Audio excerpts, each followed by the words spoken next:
I believe that we're warming up here. We're feeding out to the folks.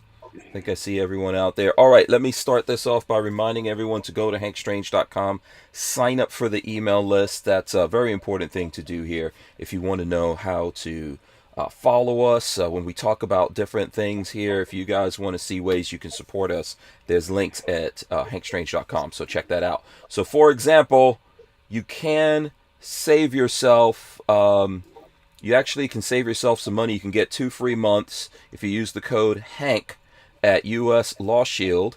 And if you sign up for an annual membership, you get the locked-in rate of $10.95. So use that code HANK, or go to our link that's here in the chat and or at hankstrange.com. As well as this tonight is definitely a coffee night because I'm ridiculously tired. So we're using blackout coffee. You guys can also find that in the description of this video. You know, we can't put the US Law Shield thing in the description, but we can put coffee. So that's in the description. That being said, big shout out to Franklin Armory, which, you know, they sponsor the podcast here. We appreciate that. We're going to get into the show here. I've got my my guests loaded up already, and let's just go for it here and make this happen. Let me see if this works. No. Oh, yeah, I've got things that don't work already. Hold on.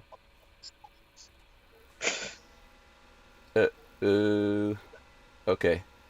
No, that didn't work either. Where is my open, for crying out loud? Oh man, it's a no opener.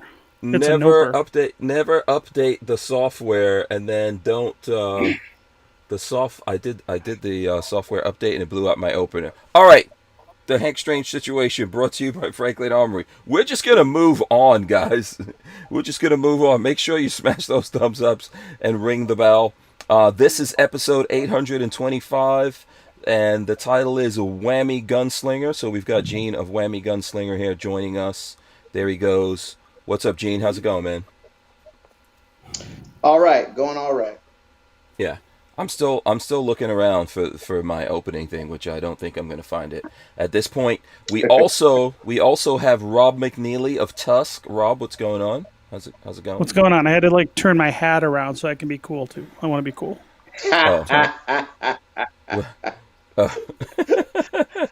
I'm not sure if still not cool. Not working. I don't think you're getting your intended effect there, Rob. But welcome to the show. I know it's gonna be one of those nights, man. I can tell already. It's gonna be one of those nights. Smash those thumbs ups for everyone out there. I appreciate the folks who are doing it. Share this video if you can. Share the link. Obviously, we're being we're being shadow banned and every other thing here. So, what's up with you dudes? What's going on? So it's a wine by the box kind of night. Yeah, I'm drinking coffee. So, water here. Water? Okay. Yeah. Right. Yeah. You're gonna have you got to go and be healthy out of everyone. Yes. Yeah. Okay. Yeah. I see. I was just thinking that every night on Hank's show is a wine by the night box kind of night. Oh, really? for the people watching or for me? Yes. Oh, okay. That's like I've got like cold brew here, man. It's refreshing. It's awesome. Big shout out to Elfster's Rifle and Reloading. I see him out there. Let's do this. I'm gonna start with you, Rob.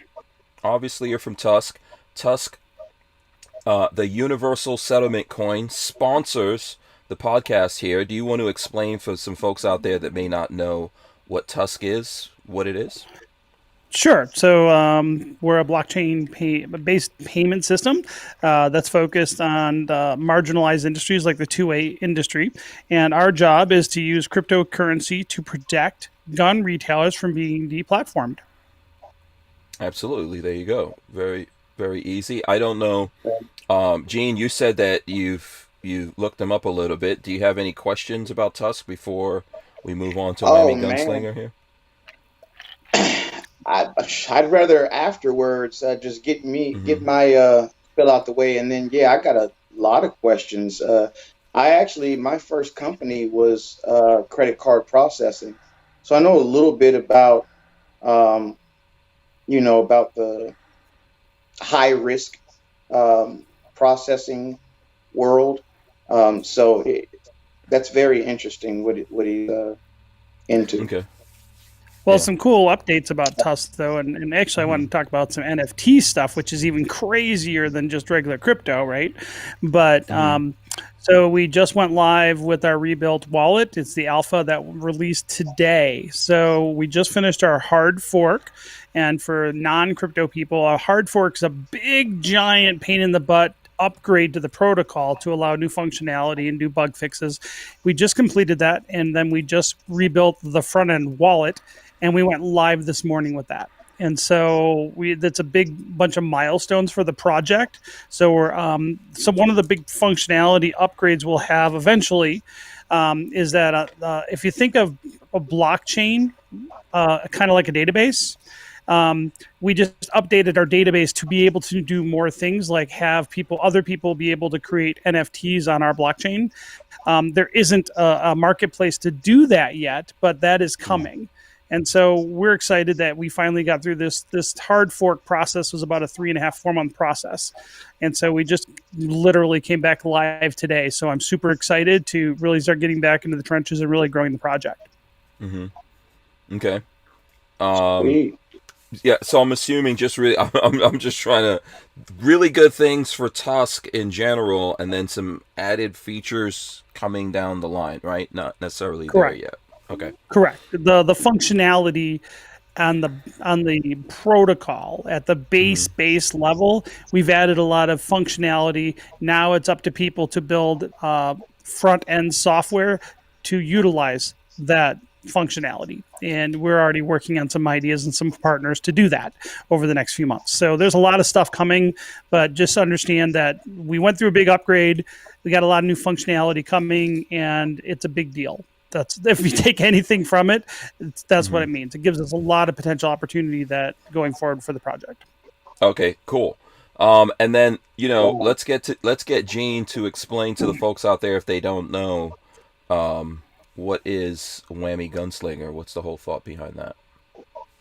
Sure. Whammy is a gun group on Facebook that is, we like to say, probably the most diverse gun group on Facebook. We are a really family-like oriented group. Every new person that comes in feels that immediately, and we're not the kind of people that beat people down who don't know a lot. So if you're new to guns, you can come in there and you're good. If you're advanced, you fit right in. But we don't. There's a lot of groups out there. I'm not going to name any names, but there's a lot of groups out there where new guys just get punished. They get beat down. Somebody comes in there and they don't know any better, and they say the word clip. We just educate them instead of stomping them to the ground for using that word. So we're just a tight group, and it really is a good place for all people, new, advanced, and there's a lot of big names also that are in there. Big names as far as the gun community is concerned. So. Okay, cool. How do people get into this group? So, for example, would you take a Rob McNealy? I mean, he's not. That's asking a lot. That's asking a lot. Yeah, I mean, as he's obviously shown, he's not super cool. You type in WHAMMYS. I believe you put an S on there and it pops up immediately. Either WHAMMY or with the S, one of the two. I'm on Facebook. Feel horrible. Okay. I don't know that. Yeah, on Facebook, you type that in, and then you'll see the logo with the 4 guns surrounding the word whammy, and that's us. So I'm searching YHAMM. There you go. This one, apostrophe S. That's it, right? Right there. Should. And then this is this is your thing right there. So anyway, and it's a private group, so I'm guessing you guys have to approve people trying to. Correct. Yeah. Yeah. So there you go. Rob is cooler than he looks. Let me just say that before Well, I certainly hope he's so. pretty. That's a He's really, pretty. really low bar. Yeah, he is a cool dude. He's got a lot of cool stuff going on. Very smart guy. Chris Bullis, let me address a couple things. Chris Bullis says Hank is looking sharp. Okay, I just got my haircut today. It's Wednesday. I got to show off. I haven't had a haircut in like a month. I was looking kind of like a wolf man out there. And then I'm also trying out some Bluetooth headsets here. So let me know if you guys are having any issues with audio or anything like that. Um, Sound good to me. Yeah, I'm hearing some like clicking in my ear, but I think it's just for these headsets. And let's see. Someone's already complaining out there. Let me see, who is that complaining about oh, here we go. Armament and Axes, being a old curmudgeon dude, says if we're gonna talk crypto all night, I'll be bored. And then Chris I'm Bullis, hurt. yeah, I mean, seriously, we'll talk about whatever you guys want to talk about, and I get it. Some people aren't. I guess, do you go through this all the time, Rob? There's people who, especially like this being the gun world, and we're dealing with a lot of people that are slow to adopt to things. Let's put it that way. I mean, here's the thing, right? Like, it should be boring. Mm-hmm.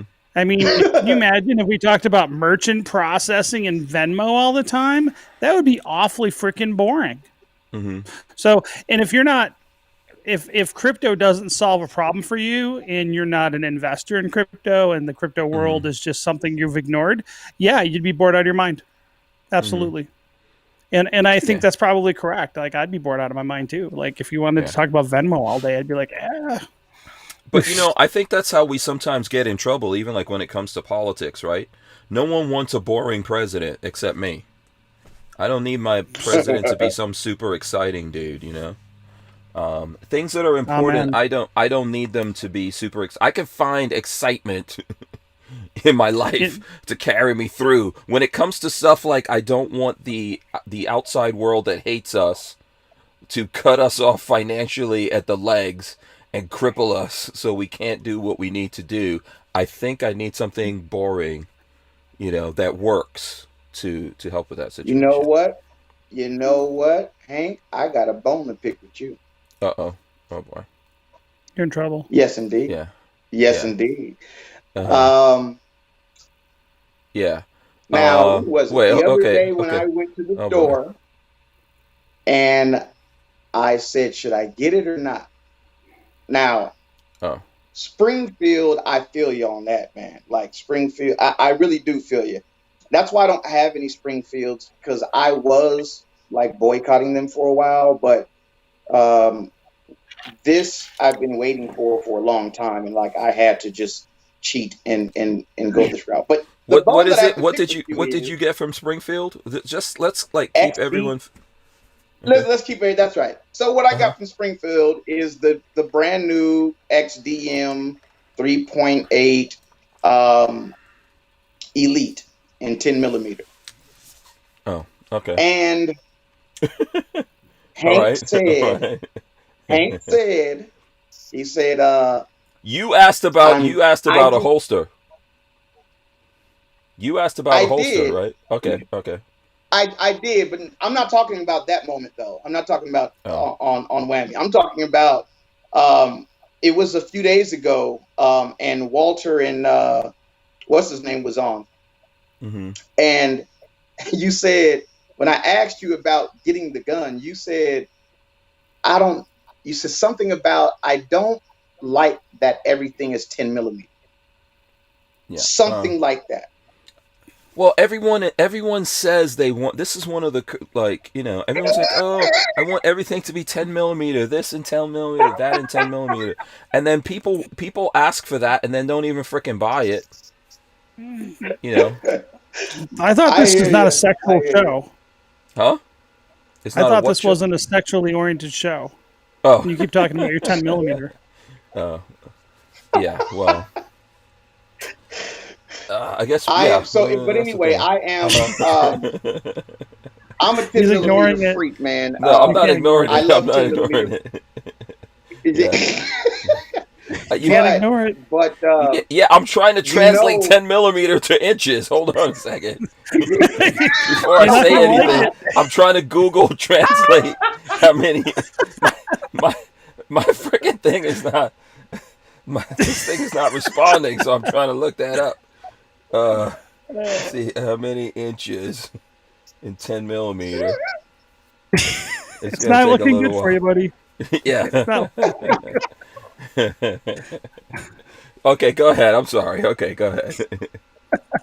Uh, no, I was gonna say that it probably sounds somewhat annoying now because 10 millimeter made a huge comeback, and so mhm, now people are starting to hear 10 millimeter a lot, mhm. and it probably is starting to sound annoying. I've been pro 10 millimeter. I've been big on it since '06, no '05, Okay. um, and that's when it was getting ready to become a wildcat. I mean, it was getting ready to die, and it's come back huge. And we don't have many 10 millimeters really in the first place. So even though we hear it a lot, this XDM is actually the second compact 10 millimeter that we have. There's the Glock Right. 29, and now we have the XDM 3.8. Um, as far as polymer frame striker fired, it's Mhm. the only two that exist now. So we're very limited in our 10 millimeter pickings. So Why would this be? Why would this yeah. be? I don't know. What do you want to say about this, Rob? Because I see that you have this look on your face, like you want to say something. You want to add. Uh, Is this double uh, entendre or? no, I like XDMs. Mhm. I don't have an Mhm. opinion about 10 millimeter though. Oh, You would okay. know a lot more about 10 millimeter than I would. Who, me? Yeah. Um. Oh man. I don't know. I don't know why I would know about that. But listen, this is the thing. This is the thing I want to say. Like, why do you think there's not a lot of 10 millimeter subcompact handguns? I mean, I've shot 10 Well, millimeter and all that kind of stuff. I'm not. It doesn't really. I'm not as super excited as there are folks out there about it. I'm not hating on anyone for being excited about it. But why do you think there's not a bunch of 10 millimeter subcompact, concealed carry I think handguns out there? I I think it's about to have a boom right now. But Okay. I mean, because it wasn't a popular round whatsoever. I mean, when Mhm. it first started, it had some juice in the '90s, and Mhm. then it just kind of withered away, and we had almost nothing. I think there's a point when we had like I think we just had four options for 10 millimeter for years, and Okay.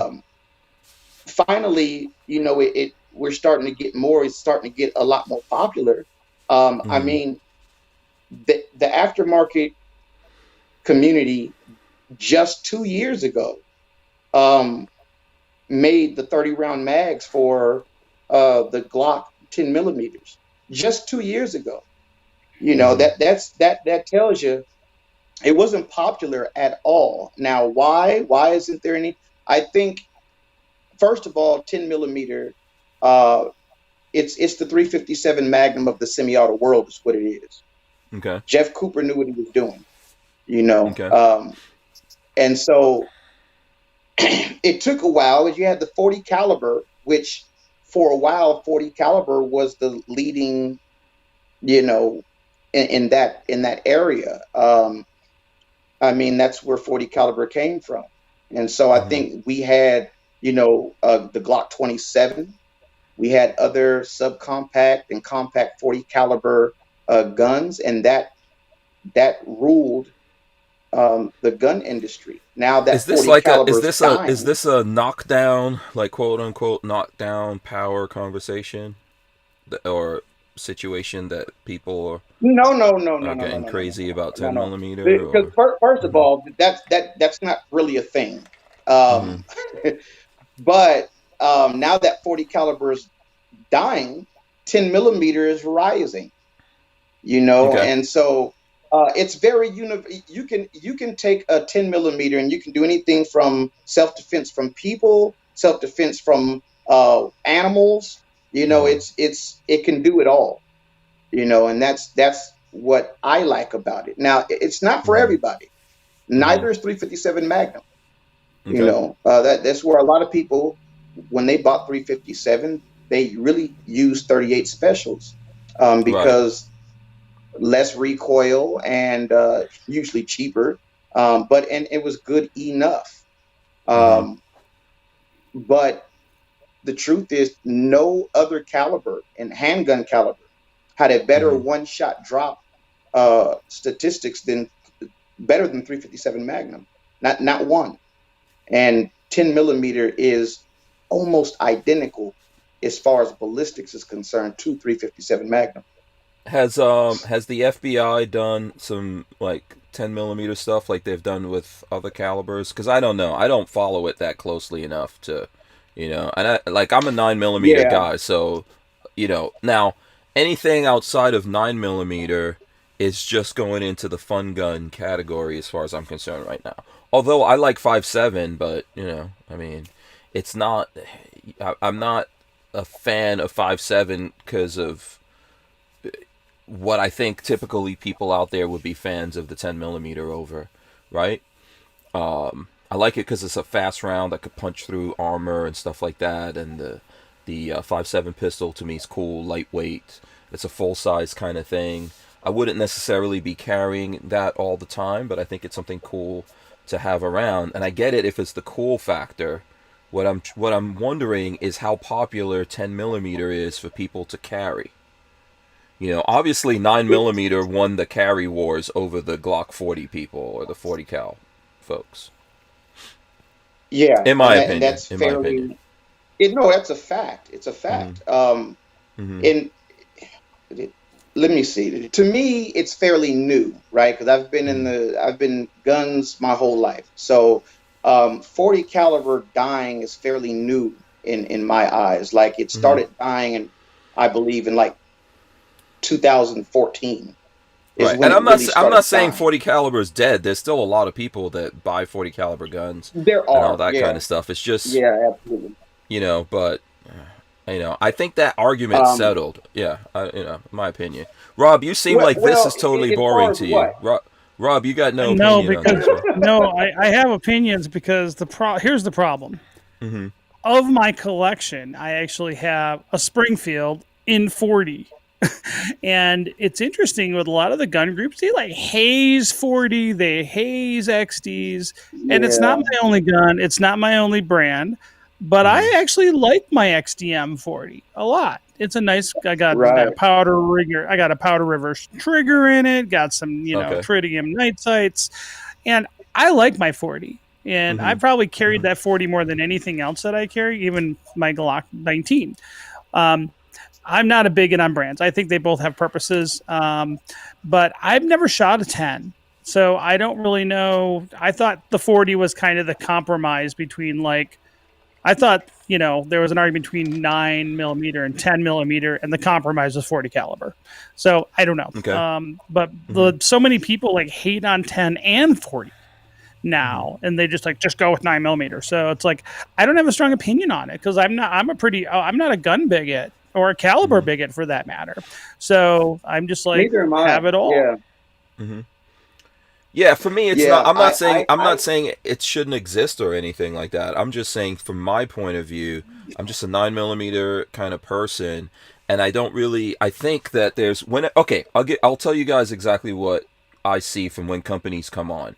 A company that makes guns comes on and everyone goes, "Oh, make this gun in 10 millimeter." And then the company goes, "We would make stuff in 10 millimeter if you guys actually bought it."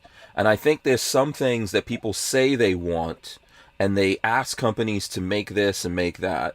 and then they don't actually buy it. And ultimately what we're talking about here is, what do people buy? So a company manufacturing things and putting it out there, they don't want to make stuff that you're not going to buy, because that's not what business is. Well, that's kind of dumb. Right, I completely get that, and It's dumb. again, It's dumb to make things. It's dumb to not want to make things that people don't want to buy. No, it's dumb to make no, things that people absolutely, don't want to buy. Yeah. Okay. Yeah. exactly, Exactly. and Yeah. again, like I Mhm. said, it was about to become a wildcat. It was about Mhm. to die. The 10 millimeter. So Mhm. this is a new thing.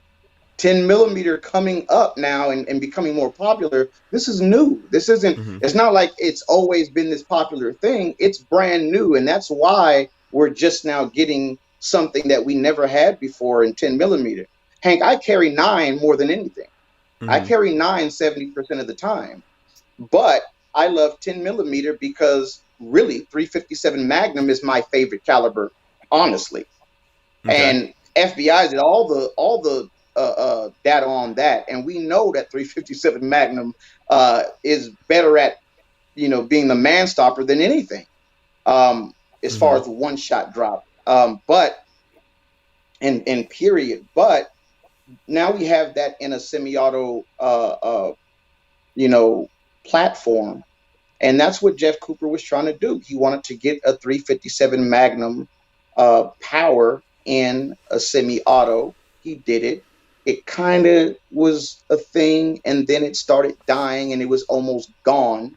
And Mhm. then it just rose up, right? It rose up, and now it's starting to become popular. I'd say just in 2018, I would say is when the huge 10 millimeter boom hit. So this is very new, Okay. and I love 10 millimeter again because it can do everything that a 9 can do. You can get watered down 10 mil easy, and it can do everything 9 millimeter can do, and then it can do what 9 millimeter cannot do. As far as in the woods hunting, Okay. all it can stop a bear, it can stop a hog, and it can stop a person without over penetrating. Okay. All right. Let me get this comment up from Armin and Axis, since he gave Money, us some money, money. money, money, money. Oh, I know, that makes me laugh.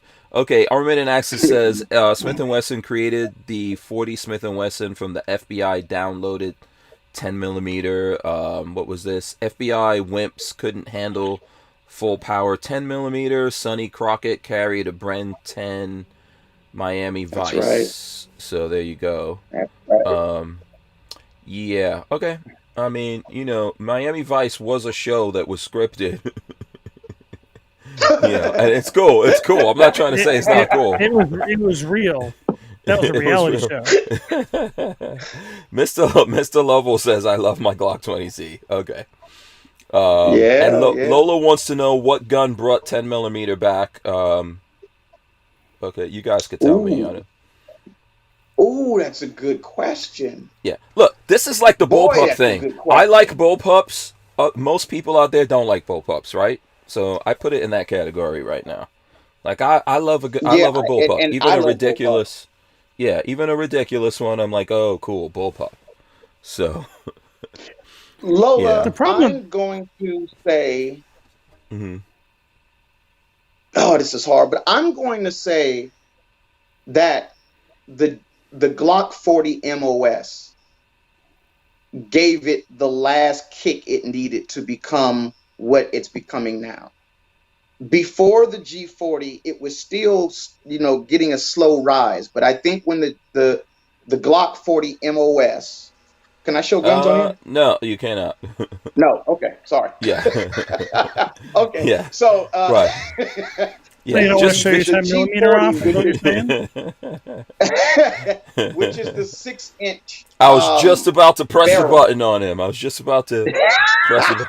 I was like, oh, Sorry, oh. you guys. Yeah. Uh-huh. The Hmm. G40 MOS is the 6 inch barrel. It's the big brother of the Glock 20, basically, and Hmm. and that's what you truly like hunt with is the G40 MOS. And then there's some 1911s. There's Dan Wessons in 10 mil. Um, Kimbers, etc. And they got Okay. long barrels, but it is.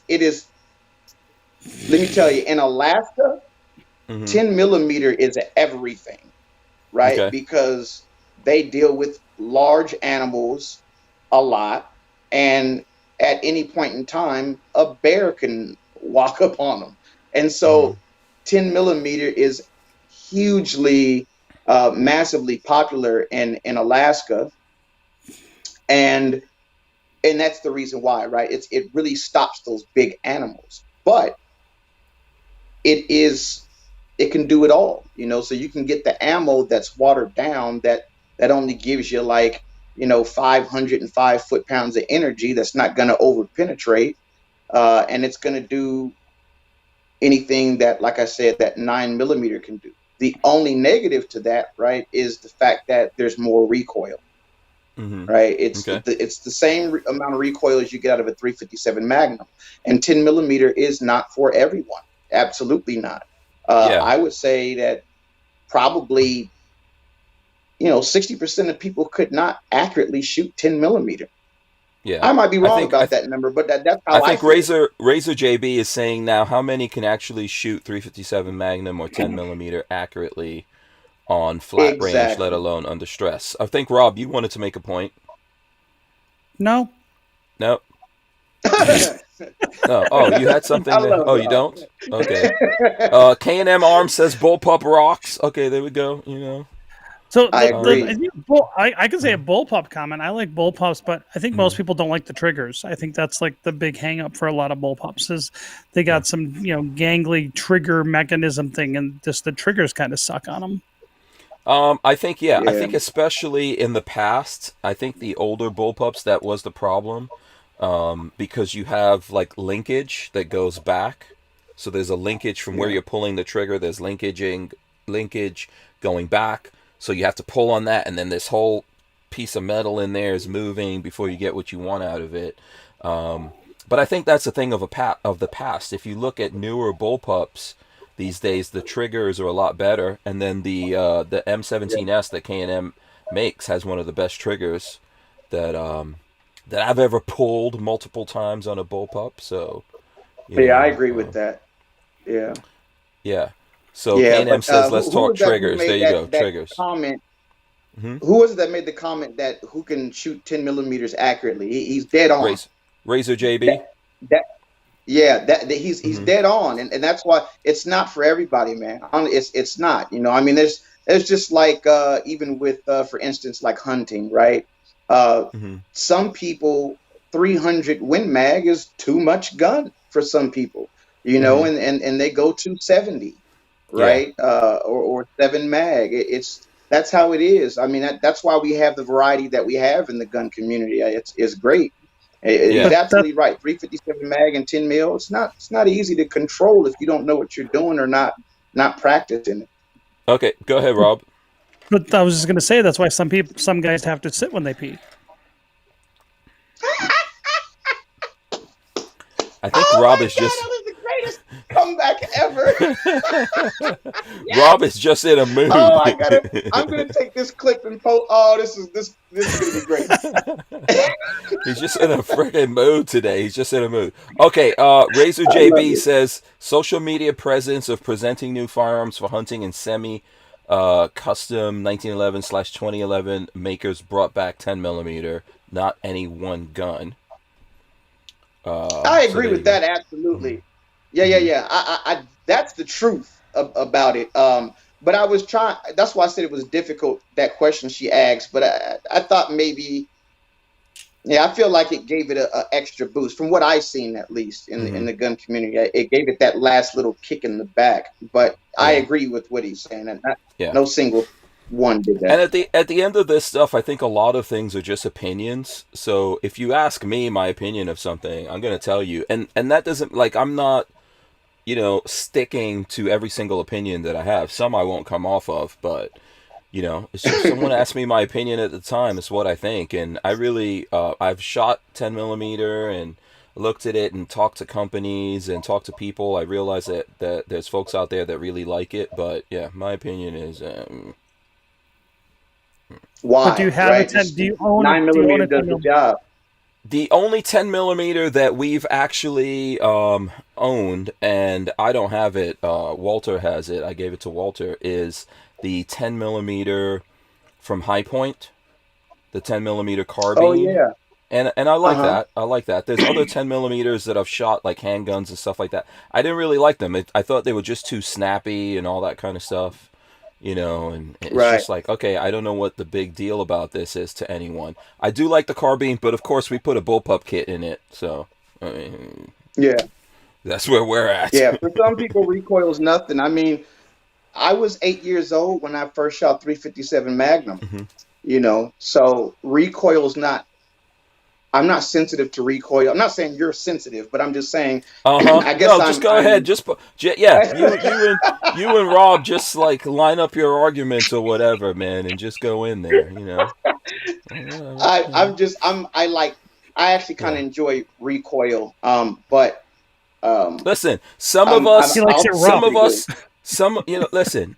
Everyone is welcome to do their things, however they want to. You know what I'm saying? It's all good. Yeah, Some I of us agree. are, where some of us are a little different from other people. You know. Um, let's see. K&M Arms wants to talk triggers. So do you guys want to? I love triggers. Sure, heck yeah. What's Yeah. Do up? you change triggers on every gun that you buy, or where do you Me? change Yeah. triggers? Yeah. When do you upgrade? You do, Rob?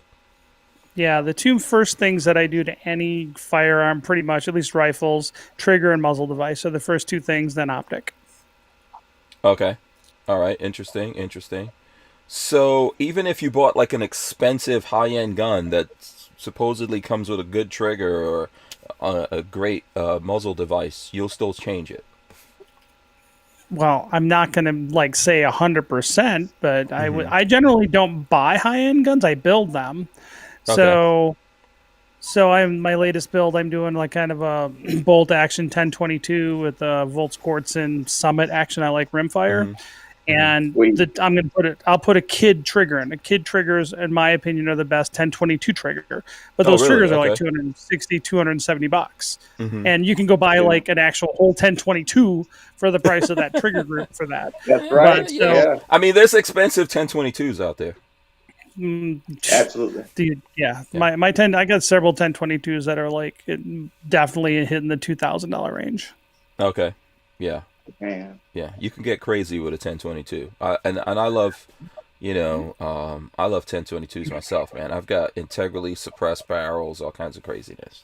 I don't got anything that fancy yet, Yeah. but I mean, just honestly, I've always liked rimfire, and I got a bunch of kids, so that's always Hmm. been helpful. But right now, just given the price of ammo, it's like I feel like I'm a bean counter. Like I really Hmm. like I'm a cheapskate. So every time I pull that trigger when I'm shooting pretty much anything, and I'm like 95 cents. 95 cents 95, and I can't do that. I don't enjoy that now. It's Oh. like, so at Hmm. least with 1022, but even like, I like to shoot, I don't know, Eli ammo, like the for 1022 or rimfire. Hmm. 22 long rifle Eli is really, really good match grade stuff, the black box. And Yeah. so that's even Hmm. pretty expensive now. It's like 25 cents a round or something last time I looked for it. So Yeah. it's pretty crazy. I never bought a box of that stuff, but a friend of mine that's a competition shooter and shoots 22s had a couple of boxes, and I stole some from him. So that's So, that's so how you I know would get my why? hands on Eli. So supposedly with Eli ammo is what they do is like, because getting really precision 22 ammo is interesting. They keep the actual relative humidity like tightly controlled when they're actually packing the powder into the casings. And then what you'll find with Eli ammo, what they do is they do a lot more batch testing. So they actually will.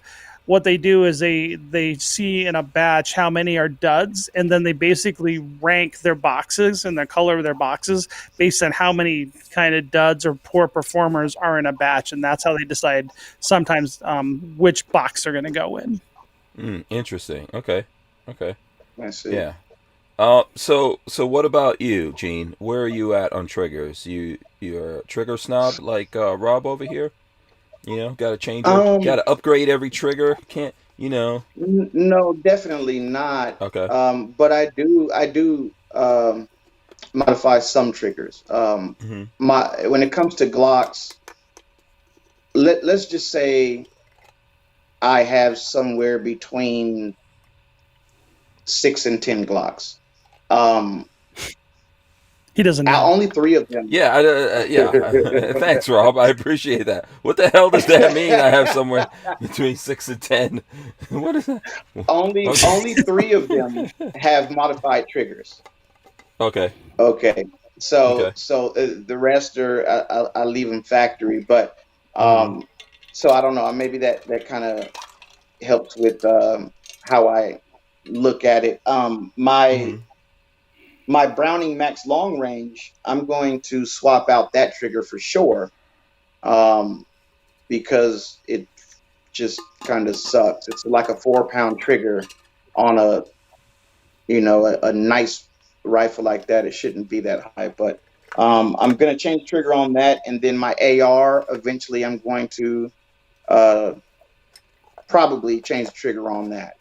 But that's about it. I mean, I'm not huge on it. Hold on a second. Do you only have one AR? No. Oh, okay. All right, for a second. I've got somewhere between 3 we're going 5. Between.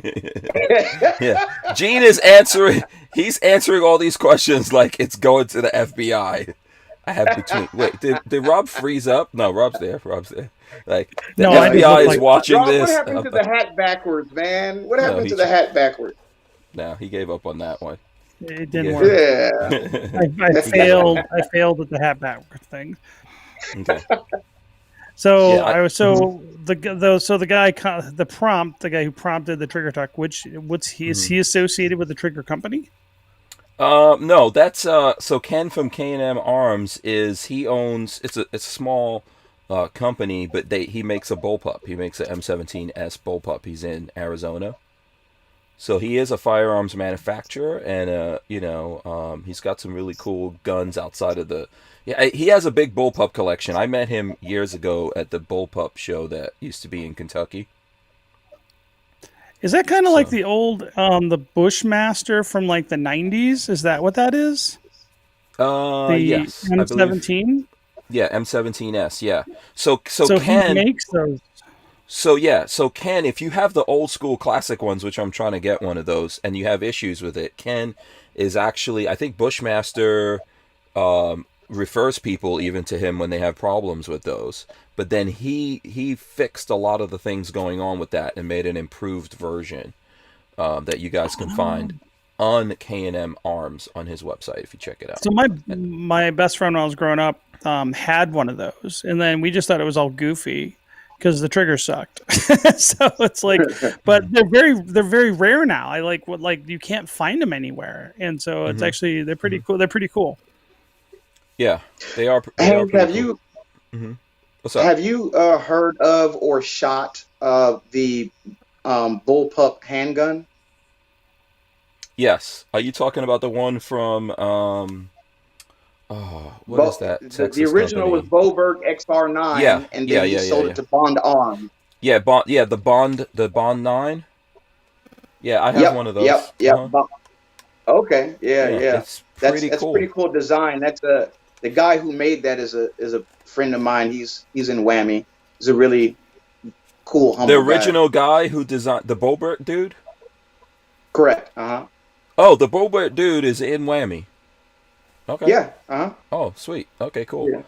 I would like to get one of those original guns. From what I hear, they don't really work that great, but I know the Bond ones are they work. So I think there's some ammo they don't like, but exactly. Yep. It's pretty picky or whatever, the original ones, and then Von Arms, from what I hear, upgraded it to where it can eat most ammo.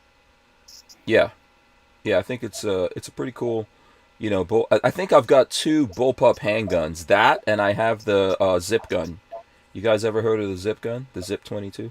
I have heard of it. I'm not familiar with it, like hands-on though. What, Rob? You never heard of the Zip 22? Damn it! Let me see if I can get Which one is that? Tell me what it looks like. It's like it's a bullpup. Looks weird. It's like a little plastic weird kind of thing that looks like you're going to shoot yourself. You must remember that, Rob. I don't shoot myself I though. I So think no. What I'm saying is you must remember when that came out. Okay, my internet. Let me see if I can pull it is up it on the the. USFA Zip 22? Is that what it is? Yeah, Oh, I Zip know what that 22. is. Okay, I've actually seen Yeah, that at a gun show before. Yes, I know exactly what that is. yeah, and it's a. Let me see. Here we go. Let's see if we can pull up a image here and show the That does to folks. me. I don't know. That thing doesn't. I don't know if that looks safe to me or not.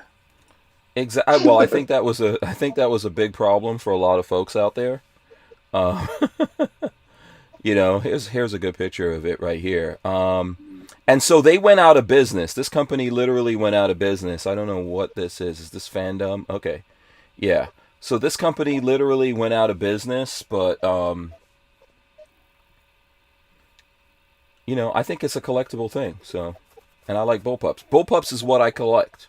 I Yeah. put it in the category of what I collect. So, just like how you guys terrorize the companies to make 10 millimeters, I terrorize them to make bullpups. So, Do you ever do I any of those dig it. crazy like SKS? Like, what's that company? There's a company that makes like a crazy bullpup chassis for like a all SKSs. Yeah, metal one. SKF. Yeah. Yeah, yeah. What is the name of So, that company? uh, I know what you're talking about. I've not done that, but I know people have done it.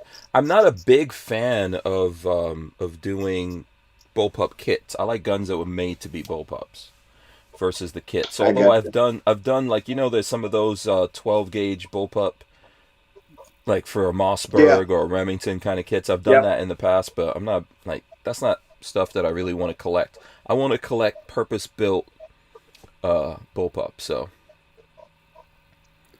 I hear you. Fair enough. I think yeah, it's a cbrps.com, and they make these space gun looking chassis for yeah, SKSs, the tournament of bullpups. yeah, I think they look cool. Do I think it's going to be a great shooting gun? No. yeah, Just because you got, the trigger. It goes back to trigger mechanisms and all that, right? yeah. But I think they look like they'd be a great movie prop.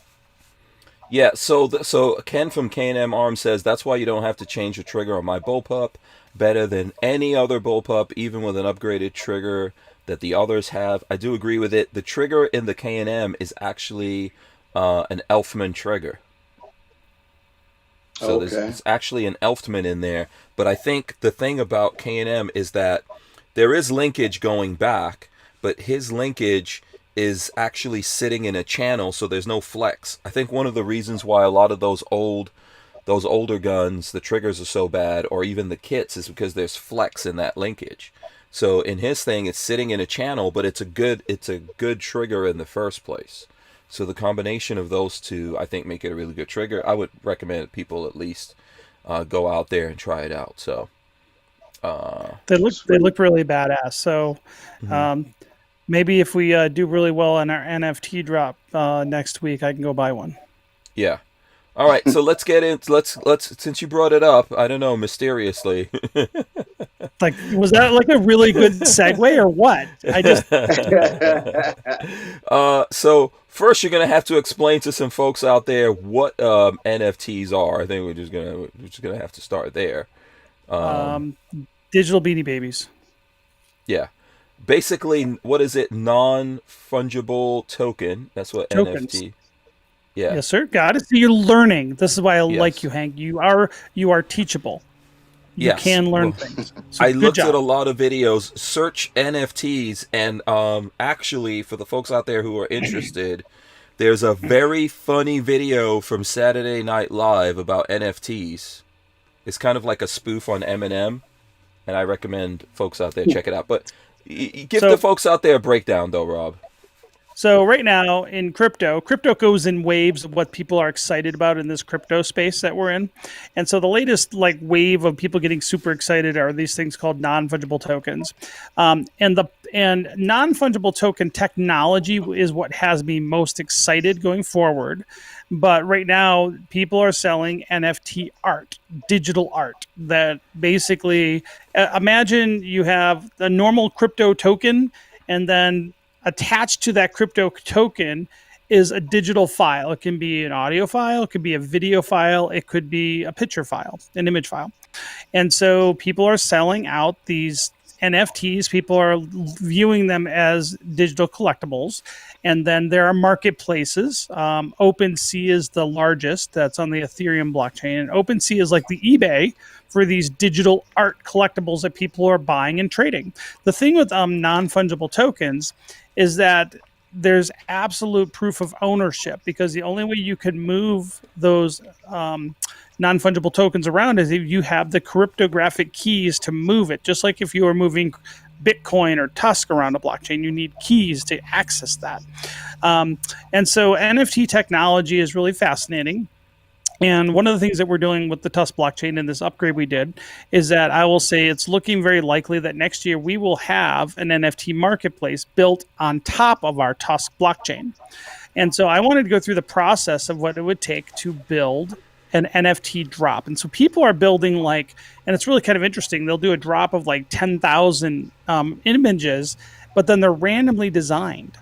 And so you don't know what you're going to get until you buy it. And then hopefully you get one that's really rare, and then people are making tons of money buying them at the earliest possible time, and then turning them around and putting them on OpenSea, and then they go up in value. And some of these have been sold for millions of dollars now. And so people are making a lot of money trading these digital pictures called NFTs. So what I decided to do is I like to learn by doing things. So I got some partners, and this is separate from TUSC. So I just like to point out this is a separate side project. We decided to create a project called Undead Precedents under the banner of Crappy Art. So Right. crappy.art. I'm showing that right now. Yeah. Sweet. And so we also... So we're doing 3,000 of these, and the sale is in 5 days. On the 25th is our pre-sale. And to get on the whitelist for the pre-sale, you have to go join our Discord. And those links are at crappy.art. And the idea is that we partnered with a charity called WHATSI, and they help people in poor countries get surgery. It's like a crowdfunding site where you can directly donate to people to get cataract surgeries and things. And they're getting 10% of every NFT we sell under Undead Precedents. So Undead Precedents, we created a bunch of... The thing about these NFT drops is literally the software, we develop a program that actually mixes and matches all sorts of attributes of these NFTs. So on our series, it's called Undead Precedents. We decided to pick out, several different presidents, and then our coin or these tokens can be either like a Bill Clinton werewolf or a Bill Clinton vampire or an Obama vampire. And they could have different attributes. Like one picture might have a cigar, the other might have an army helmet, and you don't know which one you're going to get. And some of those features are a lot rarer. And then when some of those little characteristics are rarer, the value of your NFT is going to be a lot more on the secondary market. And so we decided to do a drop up 3,000, and then 10% goes to charity. So it was kind of a very interesting project, and we're doing that launch. They go on pre-sale sale on the 25th, so we're super stoked about it. Right. So I don't know if you have any questions in regards to that, Gene. If so, let me know. Or if folks out there do, I'll give you guys a chance on that. Come on, Gene, you have to have a question. I'm just soaking it up. Yeah. It's a lot. It's a lot. It's like I took a deep dive starting a couple months ago into NFTs and this whole space and the digital collectibles. But what's really exciting about not only what NFT, it's not about the NFT art only. That's like just the tip of the iceberg that people are excited about right now and talking about right now. But understand the OpenSea did $1.8 billion in NFT art transactions in August. This is not a trivial amount. This is not a fad. This is not going away. But the technology of NFTs, and this is where I see the future is even vital to even people in the gun space, is that it allows the ability for people to fractionalize ownership of physical things and then sell those things as NFTs on marketplaces. So what that means, have you ever heard of like rich people own jets, and sometimes people will own a fractional jet, which means they can buy an eighth of a jet. That's a thing rich people do. Never heard of that. People might buy boats, vacation houses. They're very complicated. It's generally people that know each other, but they'll go in and buy a $5 million vacation house and they each own like an eighth of it. And that's what they do. It's called fractional ownership. So imagine, but only rich people can do that right now because they didn't have NFTs.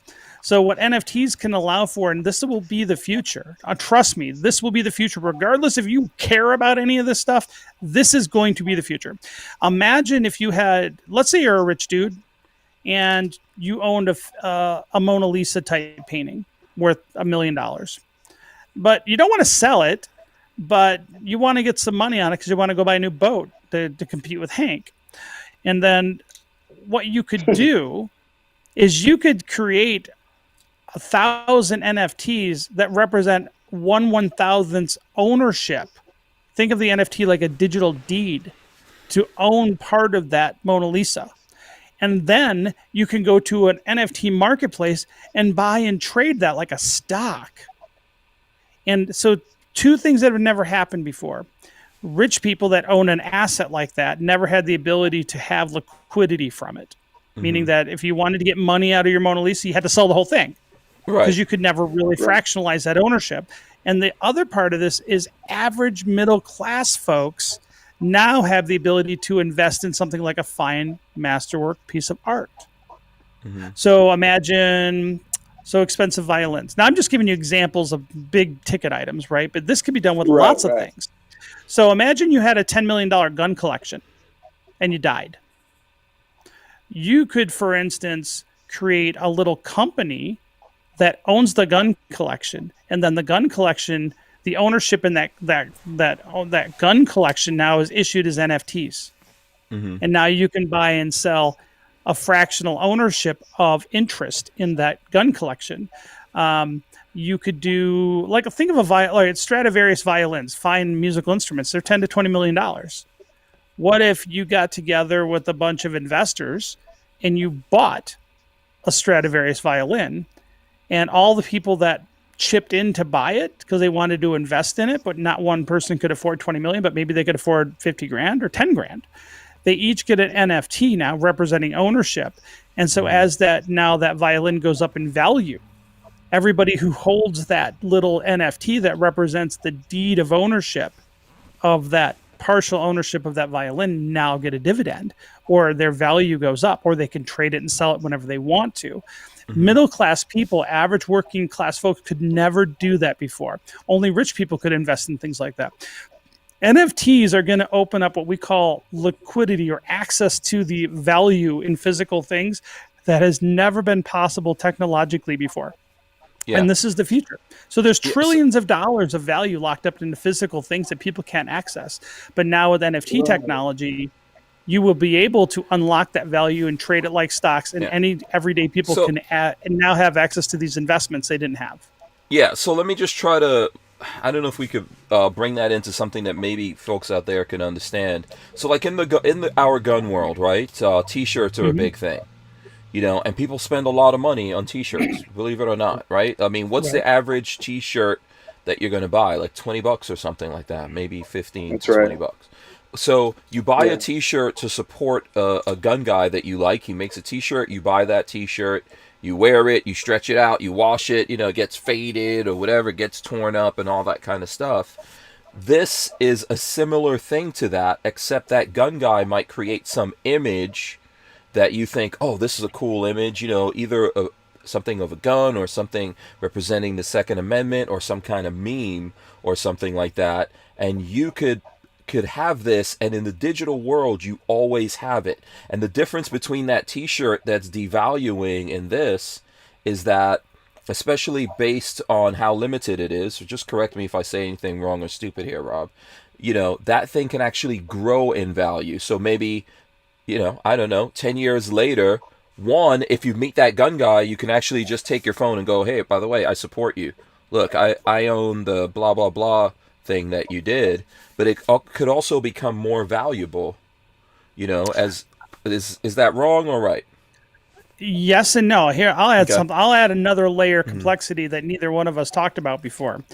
What if Hank Strange issued a series of NFTs that people could buy, and holders of that NFT get access to special content that public people don't. Okay. So they get access. So now if you hold that NFT, you get access to a special Discord room run by Hank. Or Okay. let's say So it you're works like a Iraq key vet or something. yeah. Well, how about if you're Mhm. Iraq vet 888 and you buy that NFT and you get discounted access to his material, but on top of that, you get free access to range day with it. Mhm. Or think about the dividends you can get or extra benefits that it could be attached to that NFT. So what we're doing, even with crappy art, we're building a community around these NFT drops that we're going to be doing. And one of the things that, like, for instance, whoever buys one of the Undead President's NFTs gets automatically whitelisted for the next NFT drop. And then we're going to be doing CrappyCon in 2023. And so holders of all the crappy art type NFTs will get benefits from that.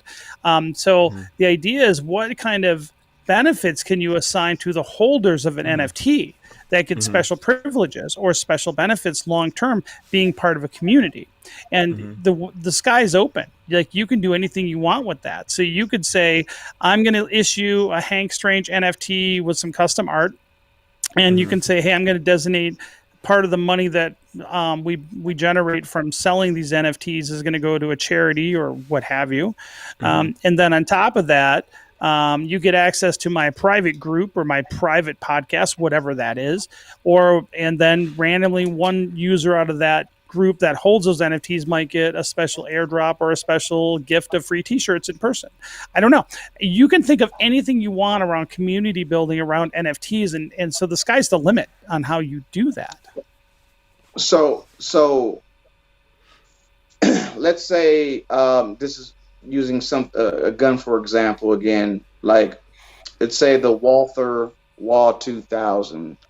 It's worth like $75,000 or something like that.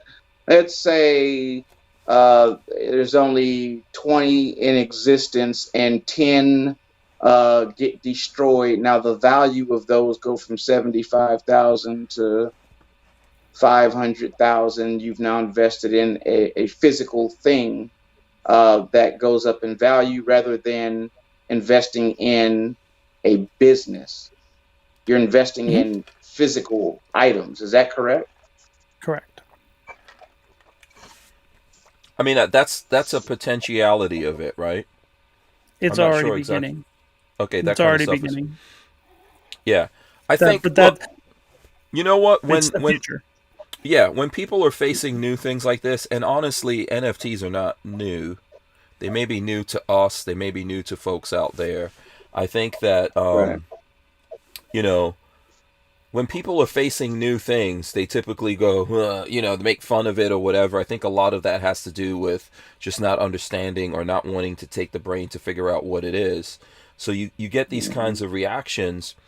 However, there's a lot of potential good that could be done with these things. And ultimately, I think what we should all be looking for is ways of decentralizing things away from the government, let's say, from politicians, etc. Right? And you might think, oh, what the hell does this have to do with anything? Politicians print money. They put pictures on pieces of paper and tell you it has a value, and you go for it. That's right. And typically we Well, live I at their mean- whims. So with our NFTs, community was a big part and charity was a big part. So we're going to have a designated charity partner for every drop. And we want to do several NFT art drops. So what we're doing is we're partnering with an artist, we're partnering with a charity, doing the marketing and creative direction around that.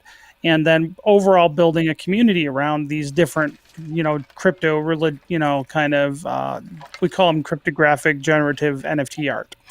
But if we sell out this first NFT minting that starts in the 25th, the Wacky charity will make over $100,000 if we're successful. So, and they didn't have to do anything.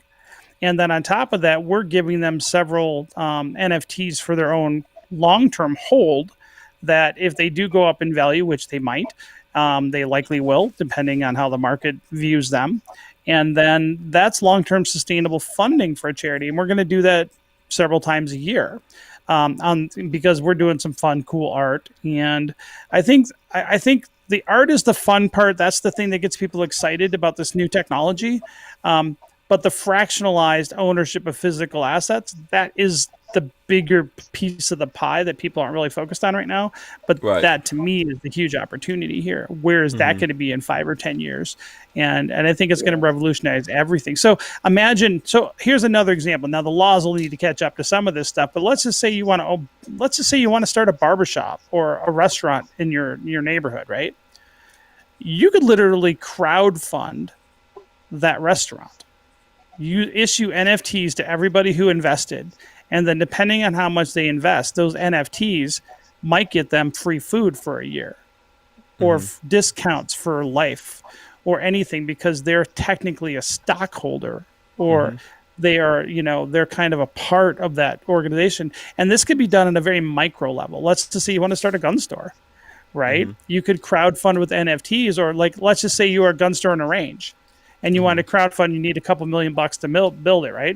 So you give everybody an NFT for their ownership donation, and then they get discounted range for life or something.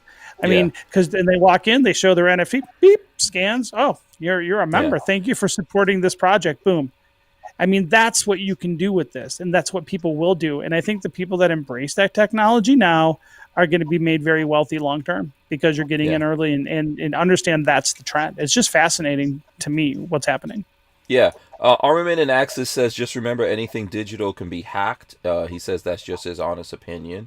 What do you say to that? Like, what's the security of these things? If you buy an NFT, how do you ensure that you still own it? So, for example, if it's on your phone, what if you lose your phone, or, So, well, one, you should always back up your keys to everything, and that's just good. That's crypto 101 level stuff. At this point, the encryption protocol SHA-256 is one of the most robust crypto protocols out there right now. It's never been hacked. So most of the people that get their crypto hacked is usually some kind of it's a mismanagement of their keys, or they've been social engineered, but SHA-256 has never been hacked. And so that's not true for that. Will SHA-256 or SHA-256 encryption be broken in the future? Sure. But that's why they're also creating quantum resistance new encryption protocols going forward, and we're definitely keeping up on that. But if you look at most of the crypto hacks out there, or most of the scams in crypto, it's people pretend it's phishing scams. It's the typical, pretending to be someone you're not, and you're sending money to people you shouldn't, or you're giving away your key phrase when you shouldn't. That's what most of the scams are right now, and where most of the quote unquote hacks are coming from. It's not that the encryption's been broken. Right. So understand there is a lot of that because it's new, and there's a lot of scammers in this space. Don't get me wrong, but whenever you have a lot of money moving from one place to another, you're gonna get that. That's just part of the ecosystem. Yeah. Also, we've been functioning in the digital world for a long time, doing lots of things. Look, I remember when, when let's take Netflix for example, right? Remember that Blockbuster was a thing. Everyone went to the Blockbusters, including me. You went there, especially after you got paid, Friday nights, whatever, weekends. You rented your movie and all that kind of stuff. And then when Netflix came out, everyone was like, "Oh, this is BS. Who's gonna watch this stuff online?" I mean, first of all, I think people were getting Netflix things online. I remember I was, and then they transitioned over to doing more stuff, just like where you could look at your movies online. People like, that's nonsense. What I'm trying to do when I talk to you guys about these things, or have folks like Rob come on here and talk to us about things and give you all the opportunity to ask him questions and just wrap your mind around it, is to think a little bit about the future. Maybe you're not planning on being here in the very near future. I get that. So whatever. I'm planning on being here, and I'm planning on figuring out these things so that I could talk to and pass things on to my kids and my grandkids. And anyone who's bringing something new to me, it doesn't mean you have to go out there and put your whole life on it and flush your life down the toilet. You just need to listen and let your mind absorb that a little bit, because somewhere along the way it might make sense for you to do things. No one thought that Facebook was going to be a thing. No one thought that YouTube would be a thing. Today I saw a post from Eric from IV8888 talking about how Facebook deleted his Facebook page. 800,000 people following him on Facebook. But he has no ownership over that. And this is directly connected to things like that, right? We need to figure out these things so that when we have that kind of power, we can actually do something with it where people can't take it away from us. Unfortunately, in the case of folks like Eric and lots of other guys that are getting deplatformed, myself included, you know, we're not able to translate that power. It belongs to these platforms. And if we could figure out some of this stuff, we can make ourselves more proof to all the things that are going to be done to us, right? We can better understand, we can better move around in this world that we live in, whether we like it or not. So that's the reason why we talk about this stuff. Well, the technology is not going away. If you choose to ignore it, you do so at your own peril. I mean, I think technology like guns, they're neutral tools, right? Mm-hmm. And so they can be used for good or evil, depending. You can use blockchain and crypto to defend yourself from the typical, dollar system that we have right now that is absolutely being manipulated, and they're absolutely devaluing the dollar, which is a giant stealth tax. If all your assets are in dollars right now, you're getting so fucking screwed right now. Excuse my language.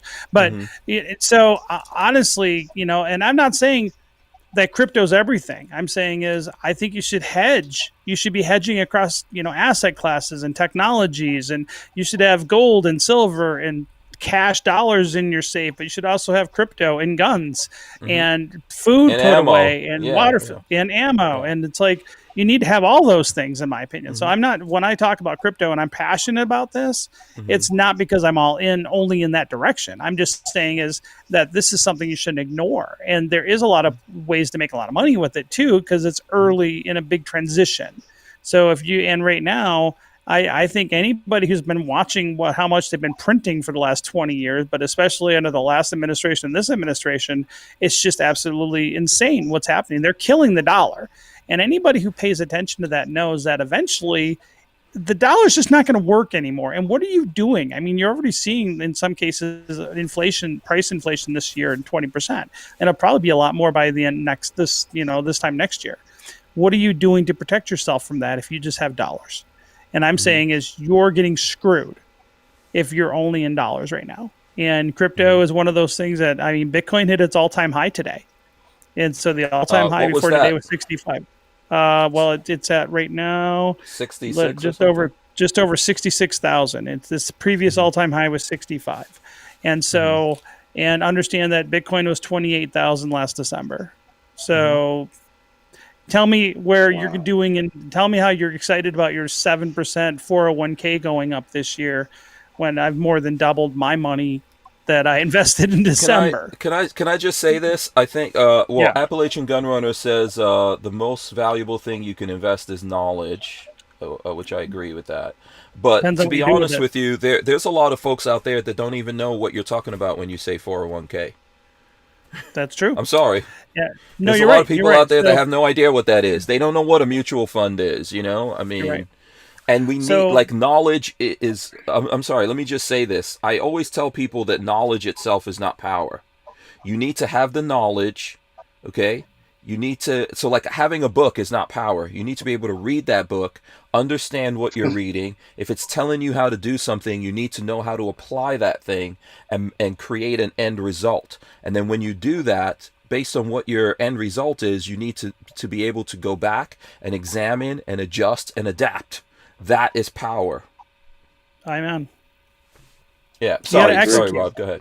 Yeah. No, I agree with you. 100% agree with you, Hank. And so you're right. I would contend that lots of people in this country don't even invest and don't have savings. And I think, unfortunately, I believe we're going to go through a very difficult period over the next 5-10 years in the United States, socially and economically. And if you're in debt and you don't have any money and you're incredibly in debt and have no investments, especially investments outside of dollars, you're going to experience a lot of pain. Yeah. And that's unfortunate. And I'm saying there's lots of people out there, man, that there's folks out there that might have $10,000 worth of guns. But if they had to find $10,000 right now to save their life or save their kid's life or someone that they care about's life, they couldn't do it. They probably couldn't Yeah. put their hands on $1,000, and a So lot of that has to do with illiteracy, not understanding certain things that are going on. That's at least try to like open your mind to understanding some things. So I remember during the last housing crash, we struggled a lot during the last housing crash during 2007, 2008, and guess what? Mm-hmm. When you're selling off guns because you're broke, guess what? The price of those guns will go through the floor too because everybody else is selling their guns off to when they're broke too. Mm-hmm. So there was a time when I had excess blocks, and I know how many I had though. Mm-hmm. Unlike Gene, but I would say is I remember selling. I remember You don't selling want to it, tell us either how many Glocks you have, so don't even try it. but at the time, I was selling some assets off too, and I remember very clearly once when I sold the G19 and I could only get $200 for it. Oh man. Yeah, yeah. But this is 2007. But what happened is during that Okay. time frame, everybody else was broke and selling guns too. Yeah. And so if you say I got $10,000 worth of guns now, great. You get $10,000 worth of guns now. You should be selling those bastards right now because there's a good market for guns right now. But if you wait till the market crashes next year when everybody else is broke, you're not going to get $10,000 for those guns because everybody else is doing the exact same thing. And guys that have money in crypto, they're going to be like, oh, there's a sale on guns right now. And that's how that works. And somebody got a nice $200 G19 like back in 2008 for me. So I've done this myself. So it's not like I'm throwing rocks at anybody. I'm trying to help people so they don't suffer needlessly going forward. And crypto is one of a bunch of hedges people should be considering right now. Yeah, and I think that there's so many things facing us. If we let's just talk about being in the gun community and what's happening, and this is happening every day. And a big part of why when we're facing that we feel so helpless is because we really don't understand. And I get that. I don't. There's a lot of stuff I don't understand. I mean, I'm a massive knucklehead, right? But what I don't understand is what destroys me. Okay? That's the thing. So we need to try to wrap our heads around things and understand things that are happening so that we can move forward. Otherwise people use these things against us all the time to destroy us or control the message, which is what we're seeing. And then all we could do is just cry about it and go, oh, this is what they're doing to us. And we don't really have a way. It's not just, I see it happening with big companies. There's in the gun world right now, for the last 2 years, the companies have been selling all the guns. They don't need to advertise. They don't need to get anyone to shill for them to sell a gun. They're selling all the guns. They're making money. There's companies out there that have made $1 billion. One company, boom, $1 billion. Hundreds of millions, tens of millions, depending on size and all that. But none of these companies right now understand the kind of things that can keep the gun industry, the gun community moving forward. I'm telling you, this is a massive deficit that they have. They don't even know who to hire because they don't understand. I see it. I see it all the time. I don't know if you see that, Rob, or that sounds unreasonable, or what Gene thinks about it, but it's what I see. I spend a lot of time thinking about this stuff and looking at it, and I'm telling you, I don't understand it. And when I try to talk to companies, the biggest roadblock is they like, well, we don't even know what that is. Well, this is what I say for the naysayers, even in the chat that are like anti-crypto, right? It's like this. I'm not saying you have to trust me or believe me or anything else. But here's the thing. Before you throw rocks at crypto or Bitcoin or NFTs or any of these things, at least get educated enough to understand why you don't like it or why you should like it before you throw rocks at it. Right. So, and I would say my evidence is this. Right now, the market cap or the value of all the cryptos around the world is almost $2.7 trillion. And the value is, so if Bitcoin were a company that had stock, the value of that stock would be right now $1.2 trillion.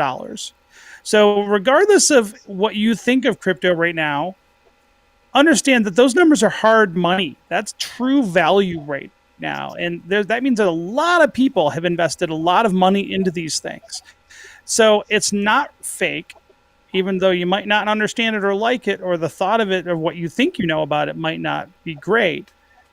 go research it and start doing your homework so you can at least understand what it's about and then throw rocks at it. Because if you just ignore it and put your head in the sand, you're going to potentially miss out on a lot of amazing opportunities, but you also might be stuck in the dollar system, which is dying.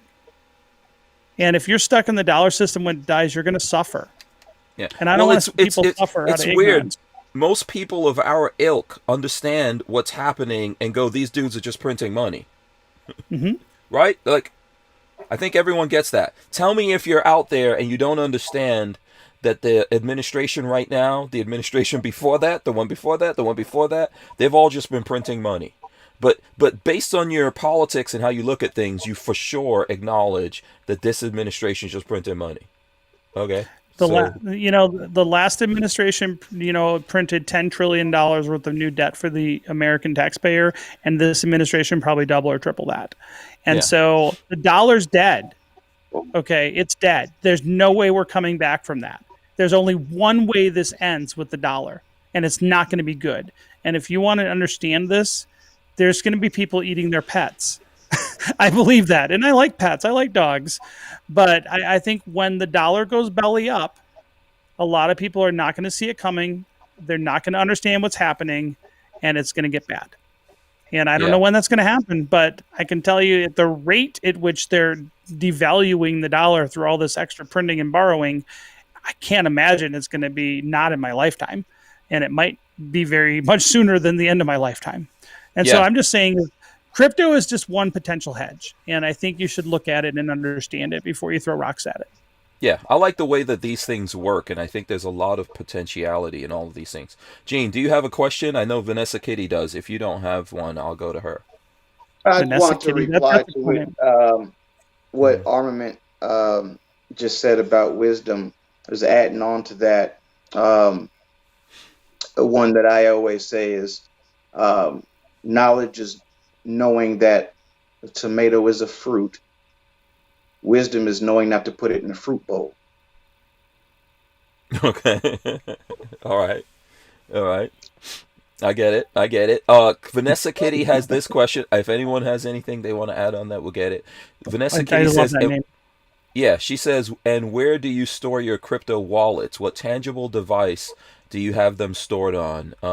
Be dang careful where it's stored. So what would be your answer to that?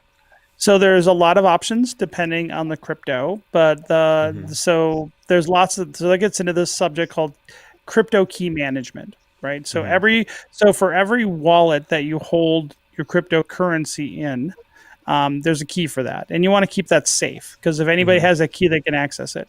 So for long-term storage, they actually have these little metal devices that you can put all your key in it, and they have all these little letters, and you kind of like slide it in, and it's like they have them in titanium and stainless steel, and that's your key. You can have that as your key, and you can just literally bury it in a pipe if you want to, and anytime you get back online, you pull out the key phrase, download the software for the wallet, type it in, and you're back, have access to your keys. So that would be a long-term storage solution that's non-electronic, degradable, not degradable. Paper wallets are still great, and so my wife and I we have a lot of redundancy in how we do key management, and we have, depending, because we have multiple crypto investments, so we have different techniques that we use for different types of wallets, but I'm not going to say them online for security purposes, but there are lots of ways. So there's digital hardware wallets that look like a jump drive, like a flash drive, that you can actually store your crypto in safely. There's a couple different manufacturers. Ledger's probably one of the best ones for that. There's people that just print out paper wallets, and then I recommend, if you're going to do a paper wallet system, make sure you have more than one copy. Keep them separate. Put them in a waterproof container, and then put that waterproof container in a fireproof container. And then have more than one copy of that, and have your family know where they are, just in case. Family you trust, of course. And so key management there's a lot of ways you can do it, but just understand there's electronic flash drive things, there's literally paper wallets, and there are metal wallets that you can also put together. So there's lots of different ways to do that. And when we say wallets, what are we talking about here? Because I know this is something I didn't understand. So this is where it gets a little confusing. Cryptocurrency never digitally leaves the blockchain. It's always on the blockchain. And think of a wallet as a folder on your computer where your stuff is, but only you have access to that folder. That's the best way I can describe what's really happening on a blockchain. But we kind of say where you store your key, your crypto. But all a wallet is your keys to that folder that's on the blockchain. That's all it is. So it's a password. So for example, I'm going to show this. This is my Mines. Let me see if I could go. I don't know if you guys are aware of Mines or not, right? So Mines, what would you say Mines is more like a Facebook or where would it's you a cross between it's like a cross between Twitter and Facebook. Yeah, okay. So Mines, and I'll just share my screen here for a second. It's this application that has the light bulb. All right. So when I click on it and open it here, like here's a post that Rob did. Rob shared the podcast that's coming up here. But in the top right-hand corner, you see that thing that says $88?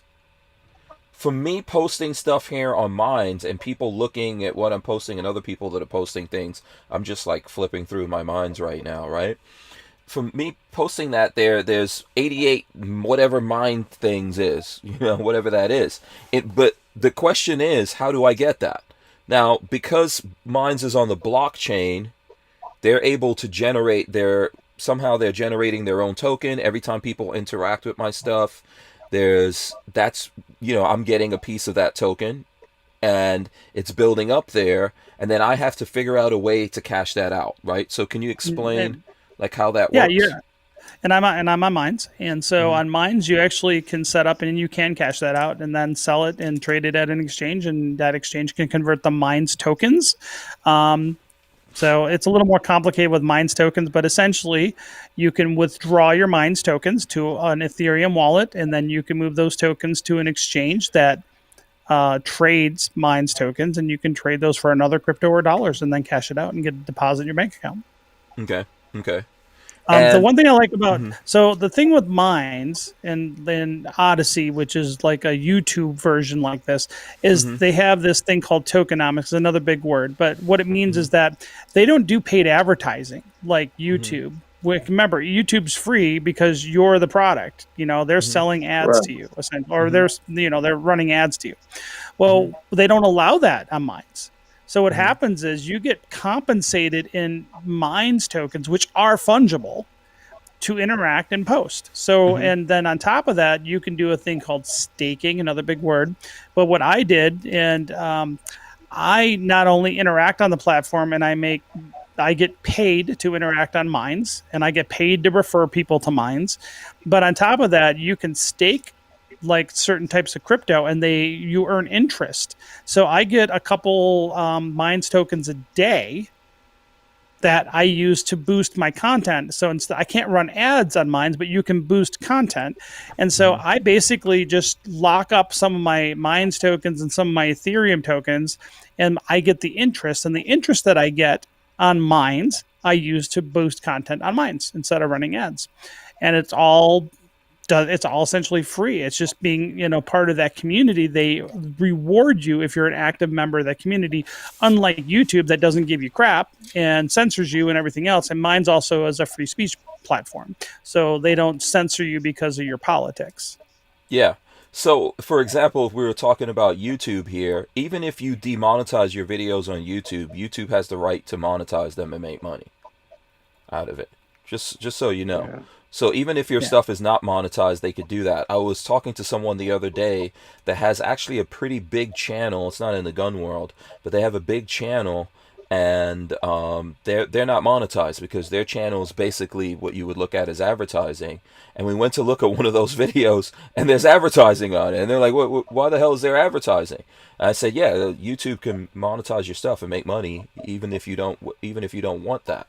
But the reason why it matters is that this is how we take control of what's happening instead of crying about it or complaining about it. These are some of the ways that we could do that. And I think the more that we understand these things and understand that there's stuff like that out there, you realize that there's things set up here these guys can't pull down. It will be more difficult for them to take Mines down. I'm not saying they can't take it down, but they have actually tried.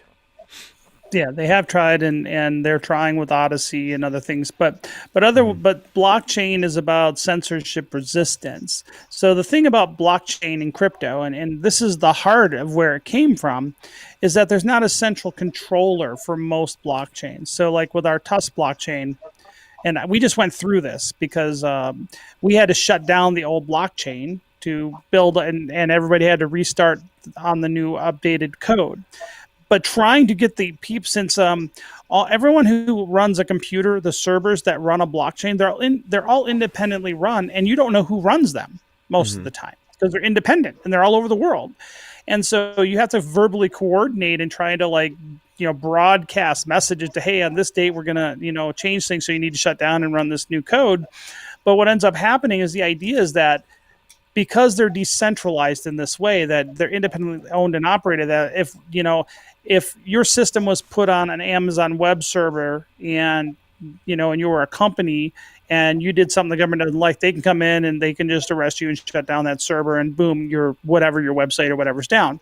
With the blockchain, they don't have the ability to do that because all the servers that run it are run all over the place by independent people. No one knows who they are necessarily. And then if one of those does get taken down, someone else will just fill the spot and it self-heals. And that's very robust. It's very censorship resistant. And so if you want to have money that's not under the guise of government, or if you want to have social media not under the guise or the power of Silicon Valley, like, people like Zuckerberg, you need to look at decentralized systems. So, and I've seen this lately, there's a lot of these projects coming out, like Bravox that's coming out, and some of these others, parlors of the world. They're not the solution. Right-wing Twitter and right-wing YouTube are not the answer to Silicon Valley. Decentralized system, because you still have a central point of failure. Parlor can shut your account down anytime they want to. The government can basically work if they want to through a back door and shut Parlor down anytime they want to. That is not the solution to censorship from Silicon Valley. Decentralized systems that can't be taken down, that are not centrally controlled, are the future. And I just think conservatives are they're losing this game because they're not thinking right about it. And ultimately, how good is a social media platform? I can tell you, I have a Parler account, but Parler sucks because it's only right-wing people, and they're usually some of the worst of the right-wing people. And I don't agree with conservatives on everything. I certainly hate liberals for the most part, but sometimes I like to talk to liberals about movie making and photography, and that's interesting to me because I have interests outside of politics and guns. I think we all do. Yeah, and so if ultimately, we're normal human beings. I don't want to be in an echo chamber. And I can tell you the reason I'm still on Twitter is because I have a lot of different kind of universes on Twitter that I participate in because I'm interested in that one thing, like sculpture and art and things like that. And so right-wing Twitter and, with only just right-wingers and like echo chambering, Alex Jones stuff, which is interesting. But if that's all that's there, that's not interesting enough. You know what I'm saying? And so I think this is where I think it's also bad if our country polarizes into platforms where it's just left-leaning people over here, right-leaning people over here. I think it's very divisive. And that's going to destroy our culture if we're just like trying to live together, but we have completely separate lives. And I don't think we need to come together as a culture in this country, not further apart. And I think that when you have all these attempts to have like a social media platform along political ideology, I think that's actually a bad idea socially. And I think it's just crappy from a centralization standpoint. Yeah. Gene, did you have a question there? No, I'm just sucking it all up. I'm just, Oh, come on, Gene. Work with me. Work with the Hank. It's a lot. It's a lot because I'm not, I don't have a lot of information on this topic. And so I'm just really learning. I'm just sitting here taking it all in. You got me really thinking, some of the stuff I am aware of, but yeah, it's almost scary. So with WHAMMY GunSlinger, right? And I'm going to guess you have to be very careful what you say on Facebook, right? Because I know Facebook's got really strict rules. Wouldn't it be nice if you could go on a platform that you didn't have to worry about getting shut down because of something someone might have said?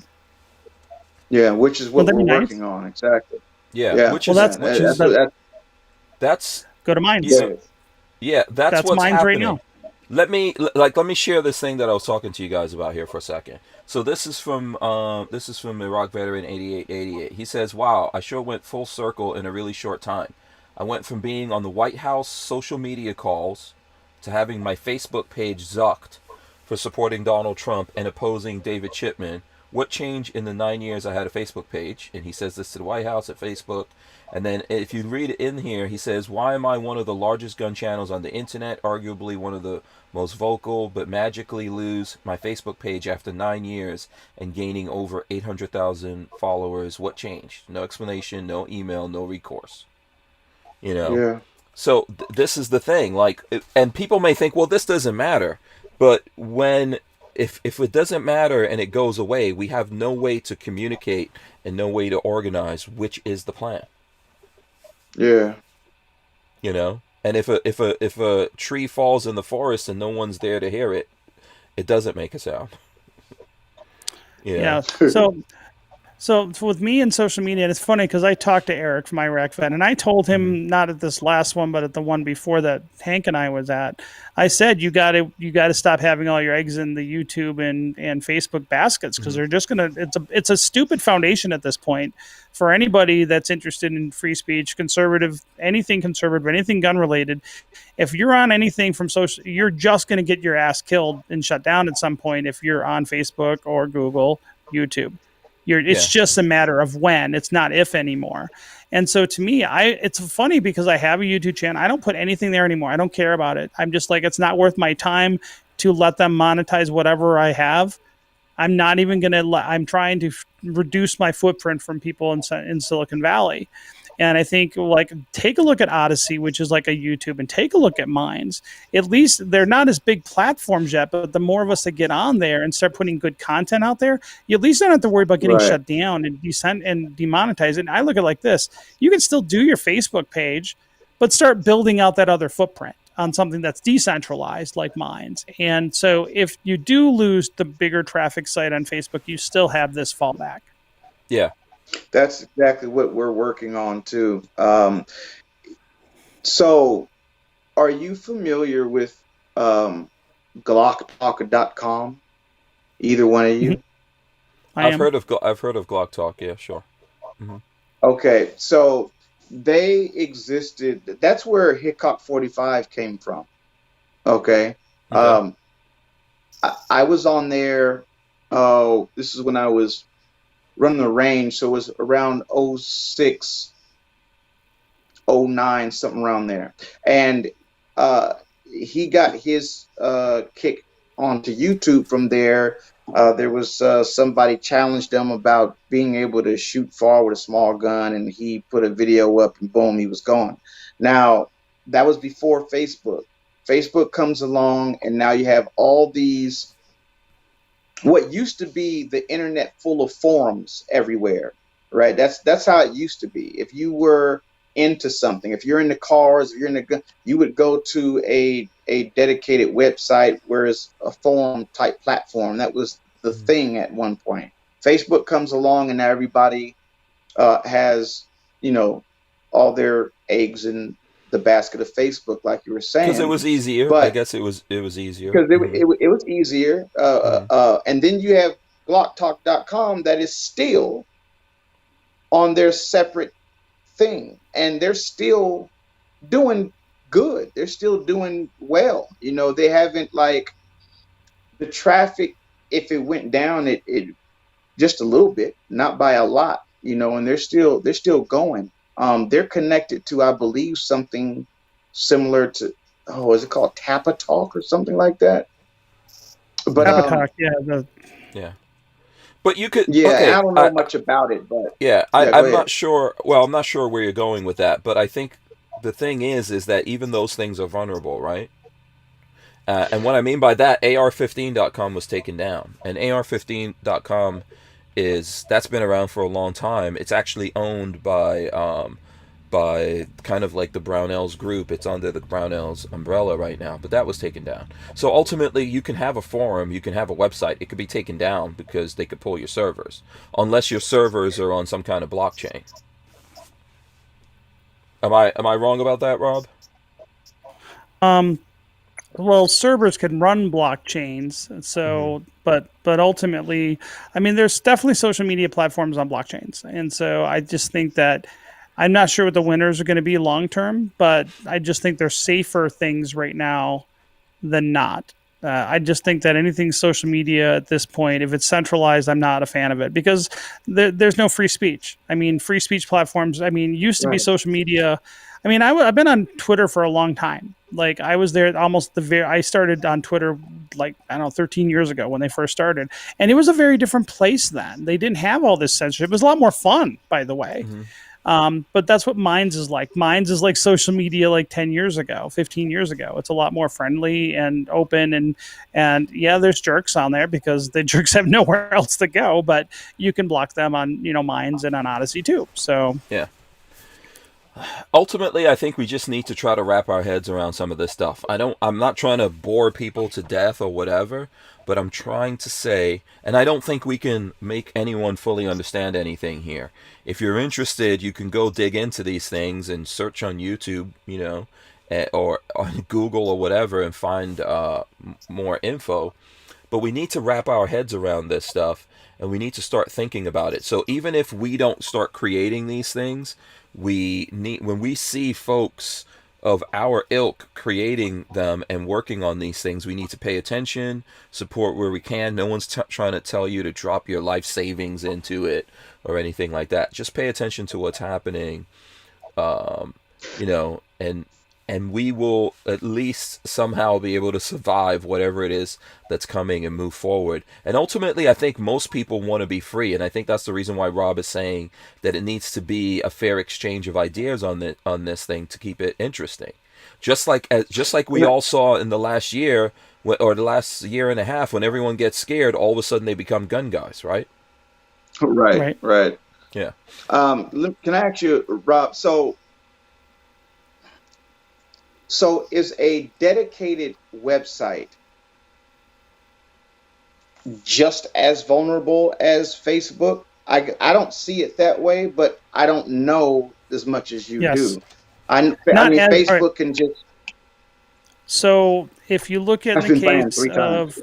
of, if you look in the case of Alex Jones and AR15.com, in particular, and a lot of others, they went after GoDaddy and web hosts and their hosting on top of it wasn't just their social media accounts. So Amazon Web Services shut them down on hosting, GoDaddy shut them down on their domain registrars, and they all moved to Epic.com, Epic with a K. So Epic.com is the only web host and registrar out there that will do free speech.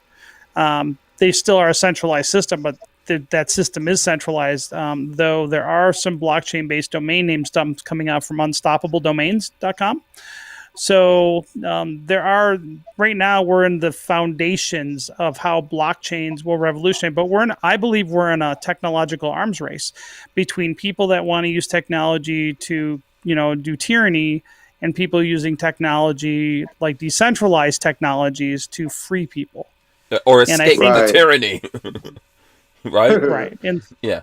And so I think that's the arms race we're in. So if you have like a forum on your own website, are you safer than doing a Facebook group? Sure, absolutely.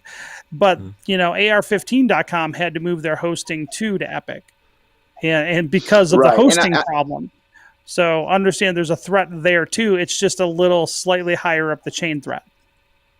Right. I totally understand that. I was just, I guess I figured that it was a little safer there than. It's not a bad thing. I think it's a very good thing to have your own website in general, because at least you have ownership over that.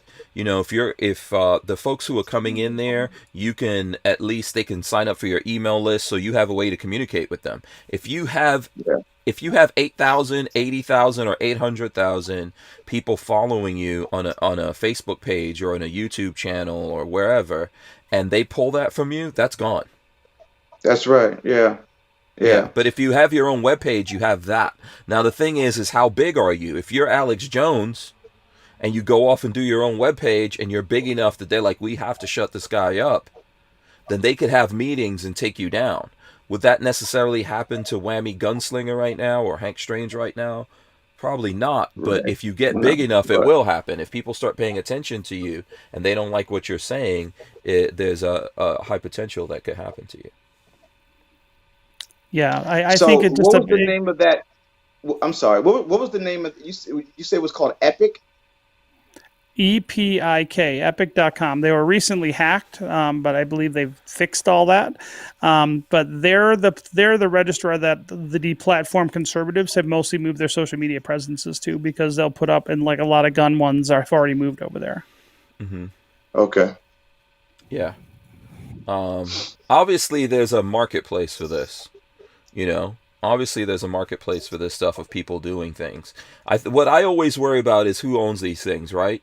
And once they get to a certain level, how do they change what they're doing out there? So big shout out to, I see the real NOC out there, so big shout out to him.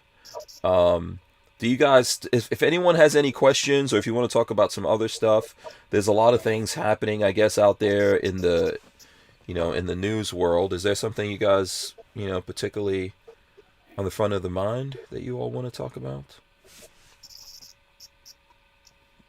No. I don't have nothing up front here. Yeah. Maybe somebody in the comments can bring Yeah. something What up. do what do you guys want to go into? Rob, if you have, I'll throw up. I know Rob came on to talk about I'll talk about anything, but the undead. Gene, if By the way, Rob, mm-hmm. thank you for that information that you just gave us.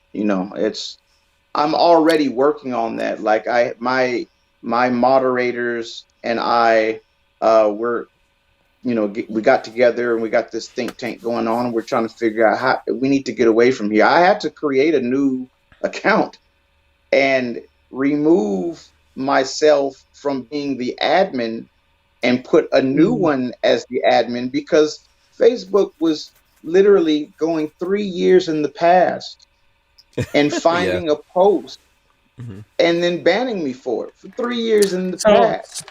So our TUSC URL on Facebook, our website domain name is banned by Facebook and Instagram, and we're actually, so we had to set up new accounts for a new TUSC group and a TUSC account, a TUSC group on Facebook, our page, and we had to set up a new Instagram, because our URL was kind of our handle too, tusk.network, and we used Tusk Network at the time. Why was that banned? What did you guys do? What was it? We didn't do it. Somebody somewhere reported us because they didn't like content from us, and then we got no appeal. We tried for a long time to get it appealed, and they wouldn't even talk to us. And then we are actually changing our domain name soon to tusk.io from tusk.network, because that .network thing is still banned across you can't even put it in Messenger, tusk.network or Tusk Network without the dot. You can't put it in Messenger because it's banned. And so I don't even want to build stuff on Facebook and Instagram anymore. I don't want to put the effort into building those followers. I know how to build a following. I mean, we built for Undead Presidents, our Telegram or our Discord went up to, we're already at 1,200 in a week and a half just in our our Discord group. I know how to build a social media following. I got 360,000 followers on Twitter, but I don't want to build on Facebook. I don't want to build on YouTube, and I don't want to build on Instagram. Excuse my language, but fuck those guys. Okay, they hate us. I don't want to give them money. I don't want to put myself out there and be dependent on them, knowing they'll rug me and I need to pull the rug out from underneath me, or they call it rugging in crypto. Yeah. So, but Eric, if you have, not Eric, Gene, if you have any, questions about any of this stuff, have, Hank connect us. I'd be happy to give you my ear and tell you how I would proceed with some of this stuff. Because I'm still figuring some of it out too, because the thing is those platforms still have a lot of users, but when you're building up a group and you're building a following on social media, you have to think about all that time and money you're spending on a platform that can just shut you down overnight with no recourse. And I told Eric that it was funny because before Eric's at IV88's website got pulled down or Facebook page got pulled down, I told him you need to get off these platforms, like where all the users are. I'm like, okay. And then it was kind of it's sad, true. then, It's the reality, right? It's the conundrum right. that everyone's is. That's where people are. Yeah. But how do we get people Yeah. somewhere else? People don't want to. It's a very tough thing for people to even wrap their minds around it, and they feel like they have a lot invested. I know that Arms List, for example, is in that same boat of what you were saying. You can't, they've really been hit by Facebook. You can't do at Arms List or any of that kind of stuff. And a lot of that is because Arms List actually goes all the way up to the Supreme Court fighting these guys on stuff. So, I have a question here. Yeah. Vanessa Kitty wants to know if you have she says, does Tusk, do you have Tusk crypto flag? I could fly next to my USA flag. That's what. I don't know if she's joking around with that or not, but there you go. No, but we recently got some patches in. Oh, look at that. Yeah. Very nice. And I got some actually not PVC ones, but these just came in like literally a Are couple those days ago. NFT patches? Are those NFT patches? They're not NFT patches yet. Okay. But Come on. I'll tell you that I think that we got a lot of cool stuff happening with NFTs. So let's just say Yeah. that there's going to be a lot of things happening in the future in this world because me and some of my colleagues and some of the guys on the team, we're going to be pushing the envelope with some of this stuff and seeing the kind of fun stuff we can do with NFTs. But I think that's kind of the future. But anyways, I like having this conversation about decentralized. I understand what people don't want to hear, but like if we were talking about Venmo or Visa, this is really, really boring. But I like, I want to try to get people, especially 2A people and conservatives that aren't thinking about decentralized technology, just understand that if you're not thinking about decentralized technology, we're going to lose. I mean, that's the bottom line, whether it's finances or social media, money. If we don't get off the dollar, if we don't have hedges against, Silicon Valley and the Facebooks and stuff of the world, we're going to lose. You should be using DuckDuckGo. You should be using the Brave browser. You should be using Tusk and Bitcoin. You should be, looking at Minds and Odyssey. We have the tools. We just need to use them. The solutions are already, at least the early solutions are already there. We just need to migrate there. Yeah. So John Crump says a couple of things. He says he supports Tusk, and he also says the Sixth Circuit bump stock arguments today. I think I saw that coming from Military Arms Channel was talking about that because I know he's one of the people in that. So I don't think there's any word of what's going to happen, but the arguments are out there today. So I don't know if you guys have any. I'm interested. I definitely want to. I want to see what's going on with them. Yeah. And Dan, so go ahead, Rob. I was going to say that when I was talking, when all the people that said bump stocks are dumb, I don't care, all the conservatives that I talked about, I said the process used to make bump stocks illegal are going to be used for all sorts of other gun things, and I warned people about that several years ago, and they all ignored me. But let's see where it goes. Yeah. Well, I hope that they win it here and they don't have to go on to the Supreme Court. I don't know if the Supreme Court wants to take stuff, although they won't. Yeah, they should be looking at something here, right? In about a month or so, they should be looking at I think that case out of New York, but you're right. I mean, they're going to use every single thing they can against us. Dan with a plan says, Rob, familiar enough with platform versus publisher when it comes to rules and regulations, might be worth a mention. I honestly, I do not like when conservatives want to try to make the arguments that Facebook under the 230 law or 320 law, whatever it is, where they're a platform versus publisher. I don't think that's a good tactic because now that's going to be used against us. I think platforms should be neutral and they should have the power to shut people down on their platform. I don't have a problem with that. But I think again, conservatives, I think, are wrong on some of these things. And I've heard these arguments made where they're going to say, well, they're a publisher, not a platform. And so they now are, they shouldn't be able to censor people. I disagree with that. I think if you're on a private property, AR-15, they should be able to censor somebody on their platform. I have no problem with that. Facebook should be able to do that. A good example of this is Arms List. So Arms List is protected by these laws. I don't know if people realize this, right? Arms List is a platform. So the powers that be out there have tried several times to shut Arms List down. And the reason why this almost went to the Supreme Court, and the Supreme Court was like, hey, this is ridiculous. These guys are protected already by law, and that stuff got thrown out, is because of that, because they're a platform. Yep. So when we've had a conversation here with the owner of Arms List, John, and he said, if we keep pushing to get rid of this, the first thing they will get rid of is things like Arms List. Yep. And Right. AR-15. Do not get rid of that. This is where I think sometimes conservatives are wrong. It's like instead of saying, yeah, okay, this is a crappy. The fact is the liberal-led social media platforms outperformed anything out of the right. But the problem is, instead of saying let's create something better, which they haven't done, they said they want to use big government now, and this is an example of conservatives wanting to use the power of big government, and I just think that's the wrong approach. Let's create something better. Why didn't Trump or some of the other conservatives that were looking to be deplatformed, why didn't they join and go to a decentralized system like Mines? Can you imagine if Trump would have gone to Mines? How big Mines that would have been game over. Game over. He had 100 million. He was just about to officially crack 100 million people following him on Twitter before he got deplatformed. It would have been game over, Rob. It would have been the biggest social media platform in the world overnight, and it would have been decentralized. And they could have done that in a heartbeat, and they didn't. And there's other conservatives like Alex Jones could have done the same thing, right? And they didn't. How do we get?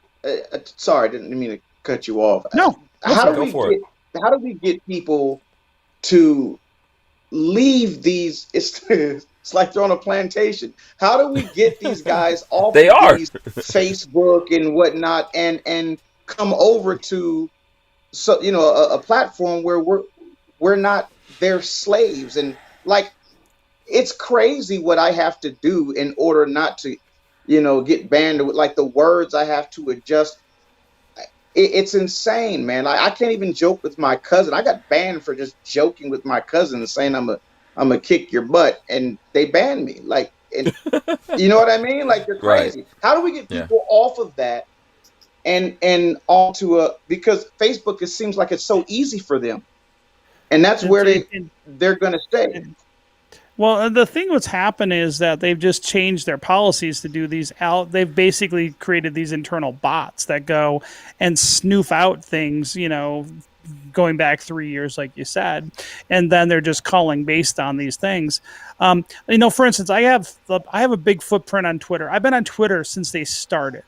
Mm-hmm. At one point, before their recommendation, I was like number 62 in the world on Twitter by followers at one point in the beginning. Not that means anything today, but what happened, I still can't, but I post a lot of two-way content and crypto content, and I can't even get access to Twitter Spaces. I can't get verified on Twitter. I've been there like 13 years or whatever. And so I can't, so it's not that I'm like shadow banned necessarily, but I all I can say is it doesn't make sense that my account, I've never had strikes against me on Twitter. But I can't get any of the benefits of Twitter, even though I've been there a long time. I have a big following. I'm just not, they won't give it to me. And so it just is what it is. But it is their platform. And I guess I have to respect that. And I'm still on Twitter too, but I go on Minds every day now. And so I'm splitting my time between Minds and Odyssey and Twitter now. I didn't abandon my big footprint because that still works. But I'm just not putting any effort into really Facebook now or Instagram. I just don't see the point. Yeah, I think my answer to your question of how can we get people or why people won't do it is understanding. If you don't understand something, it's gobbledygook. It's black magic. It's voodoo, mysticism. Right. False gods, right? If you don't understand it, then if you can't at least start to wrap your mind around it, you're going to ignore it. Or make up fantasies or delusions about it. instead of trying to say, well, why is this a thing? And this is just the problem. And it's not just with people, it's with the industry, it's with the folks like myself that create content. It's with everyone. It's all of our faults. If we don't try to figure this out, we're not going to go anywhere. But ultimately, I think like me, even spending a lot of time trying to figure this out has put a lot of the other stuff that I do, behind. Because I'm spending time trying to figure these things out, my gun channel doesn't move forward as much. And then on top of that, YouTube is hitting it. But the reason why I'm taking those losses now is so that I have an understanding. Because when this new world opens and all of a sudden there's a gold rush to this new world, it's a lot of it is going to have to do with people's levels of understanding of this stuff. Yeah. So that's my response to that. Okay, listen, we're at 9:00, and I don't want to keep you guys here any longer than we really need to. I hope that the folks who are out there have gotten something out of this conversation. Let us know. You can definitely leave comments and stuff like that, or reach out to these guys. What I'm going to do right now is ask these guys to tell you how you can reach out to them. I do want to thank Franklin Armory for sponsoring the podcast here. You guys see them down below. Franklin Armory is one of those companies to me that is really thinking outside of the box, trying to make better solutions for everyone, and as well as fighting things, whether you know it or not. They're fighting for a lot of our freedom and rights behind the scenes. You guys don't necessarily see that. All right, I'm going to start with Gene of Whammy Gunslinger. The folks out there who are listening to this, how can they communicate with you? Maybe some folks have some things they can do to help you out or ask you questions. How can they do it?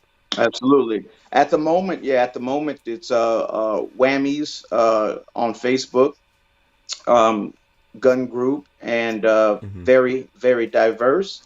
And so you can reach me there, WHAMMYS. Is that what you typed in, Hank? Did you type in the S or just the Y? Once I typed in the WHAMM came up, but it's the apostrophe one. It's the one that or has right. Is it apostrophe? WHAMMY apostrophe S. Yeah. That's how you find me there. And we've got a think tank going on. We're working on getting the platform transferred over somewhere a bit safer. I'm not saying I'm going to completely get rid of the Whammies on Facebook, but it seems like they're trying to get rid of us. Get up on Minds. Get up on Minds, man. Get on Minds. Absolutely. Seriously, every day there's people following me on Minds. I'm telling you. Every day I see those numbers going up. And, it at least look into it. Minds, and what was the other one, Rob? Odyssey, which is Library TV. Used to be Library TV, but it's Odyssey. Now, Minds, is that MINES or MINDS? DS. Yeah. Like your mind. Okay, mind. Gotcha. Yeah, and let me do this real quick before I go to Rob. Armin and Axis gave us a couple of bucks. He says, start with peace to all, stay 2A strong, Hank. So there you go. So Rob, tell the folks out there if they want to find out more, if they want to follow you, where should they go? Personally, Rob McNealy, just my name. Google me. I'm easy to find. If you want to look up TUSC, it's TUSC.network, TUSC.network. And then if you're interested in learning about crypto art, go to crappy.art with a K. Crappy, KRAPPY.art. Yeah, there it goes. I'm throwing it up on the screen right now for people to see. Very good. Who did this artwork? Did you actually do this artwork that's in here? Okay. We have an artist on our team. Okay, very good. I like the stuff that they're doing. Let me just quickly show you guys some stuff here. I'm gonna go to my this is all the different social media I'm on. So I'm on Facebook, all that kind of stuff. Right there is Odyssey in the bottom right hand corner. So that's a good thing for people to try out. What's another one? I'm on Tumblr. I don't think that's on blockchain, but Minds. Hey, dude, I see your Grindr account. There goes Minds. I see it. I see it. Yeah. You see which account? Your Grindr account. Minds. Oh, Grinder? Oh, No. Yeah, yeah. Okay. There's no Grinder account on there. But listen, check out these different things. You know, try out some different stuff here. I think that's the way to look at it. I want to thank these guys for coming on. I'm gonna, I don't have the buttons to run in the end. So what I'm going to do here is ask everyone to smash the thumbs ups, ring the bell, all that kind of stuff. We're going to rip the audio out of this and throw it up on iTunes and all your favorite places to listen to audio podcasts. We are on the Firearms Radio Network, so shout out to all those folks who are coming in from the Firearms Radio Network and listening to the audio. Now, which one of you wants to drop the words of wisdom on us before we get out of here? Who wants to do it? Gene. sure. Gene, go for it. Words of wisdom, sir. Words of wisdom is, guys, we got to get off the plantation. We got to get out of there, and we got to set ourselves up to be able to win, because they are attacking us. We see it. You guys see it.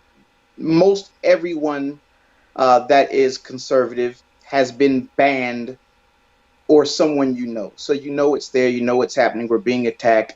Get off the plantation. There you go. Okay. Yeah, absolutely. Amen. All right, so we're out of here. You guys stay right there. We're out of here. We'll see you guys tomorrow. Peace. We're out.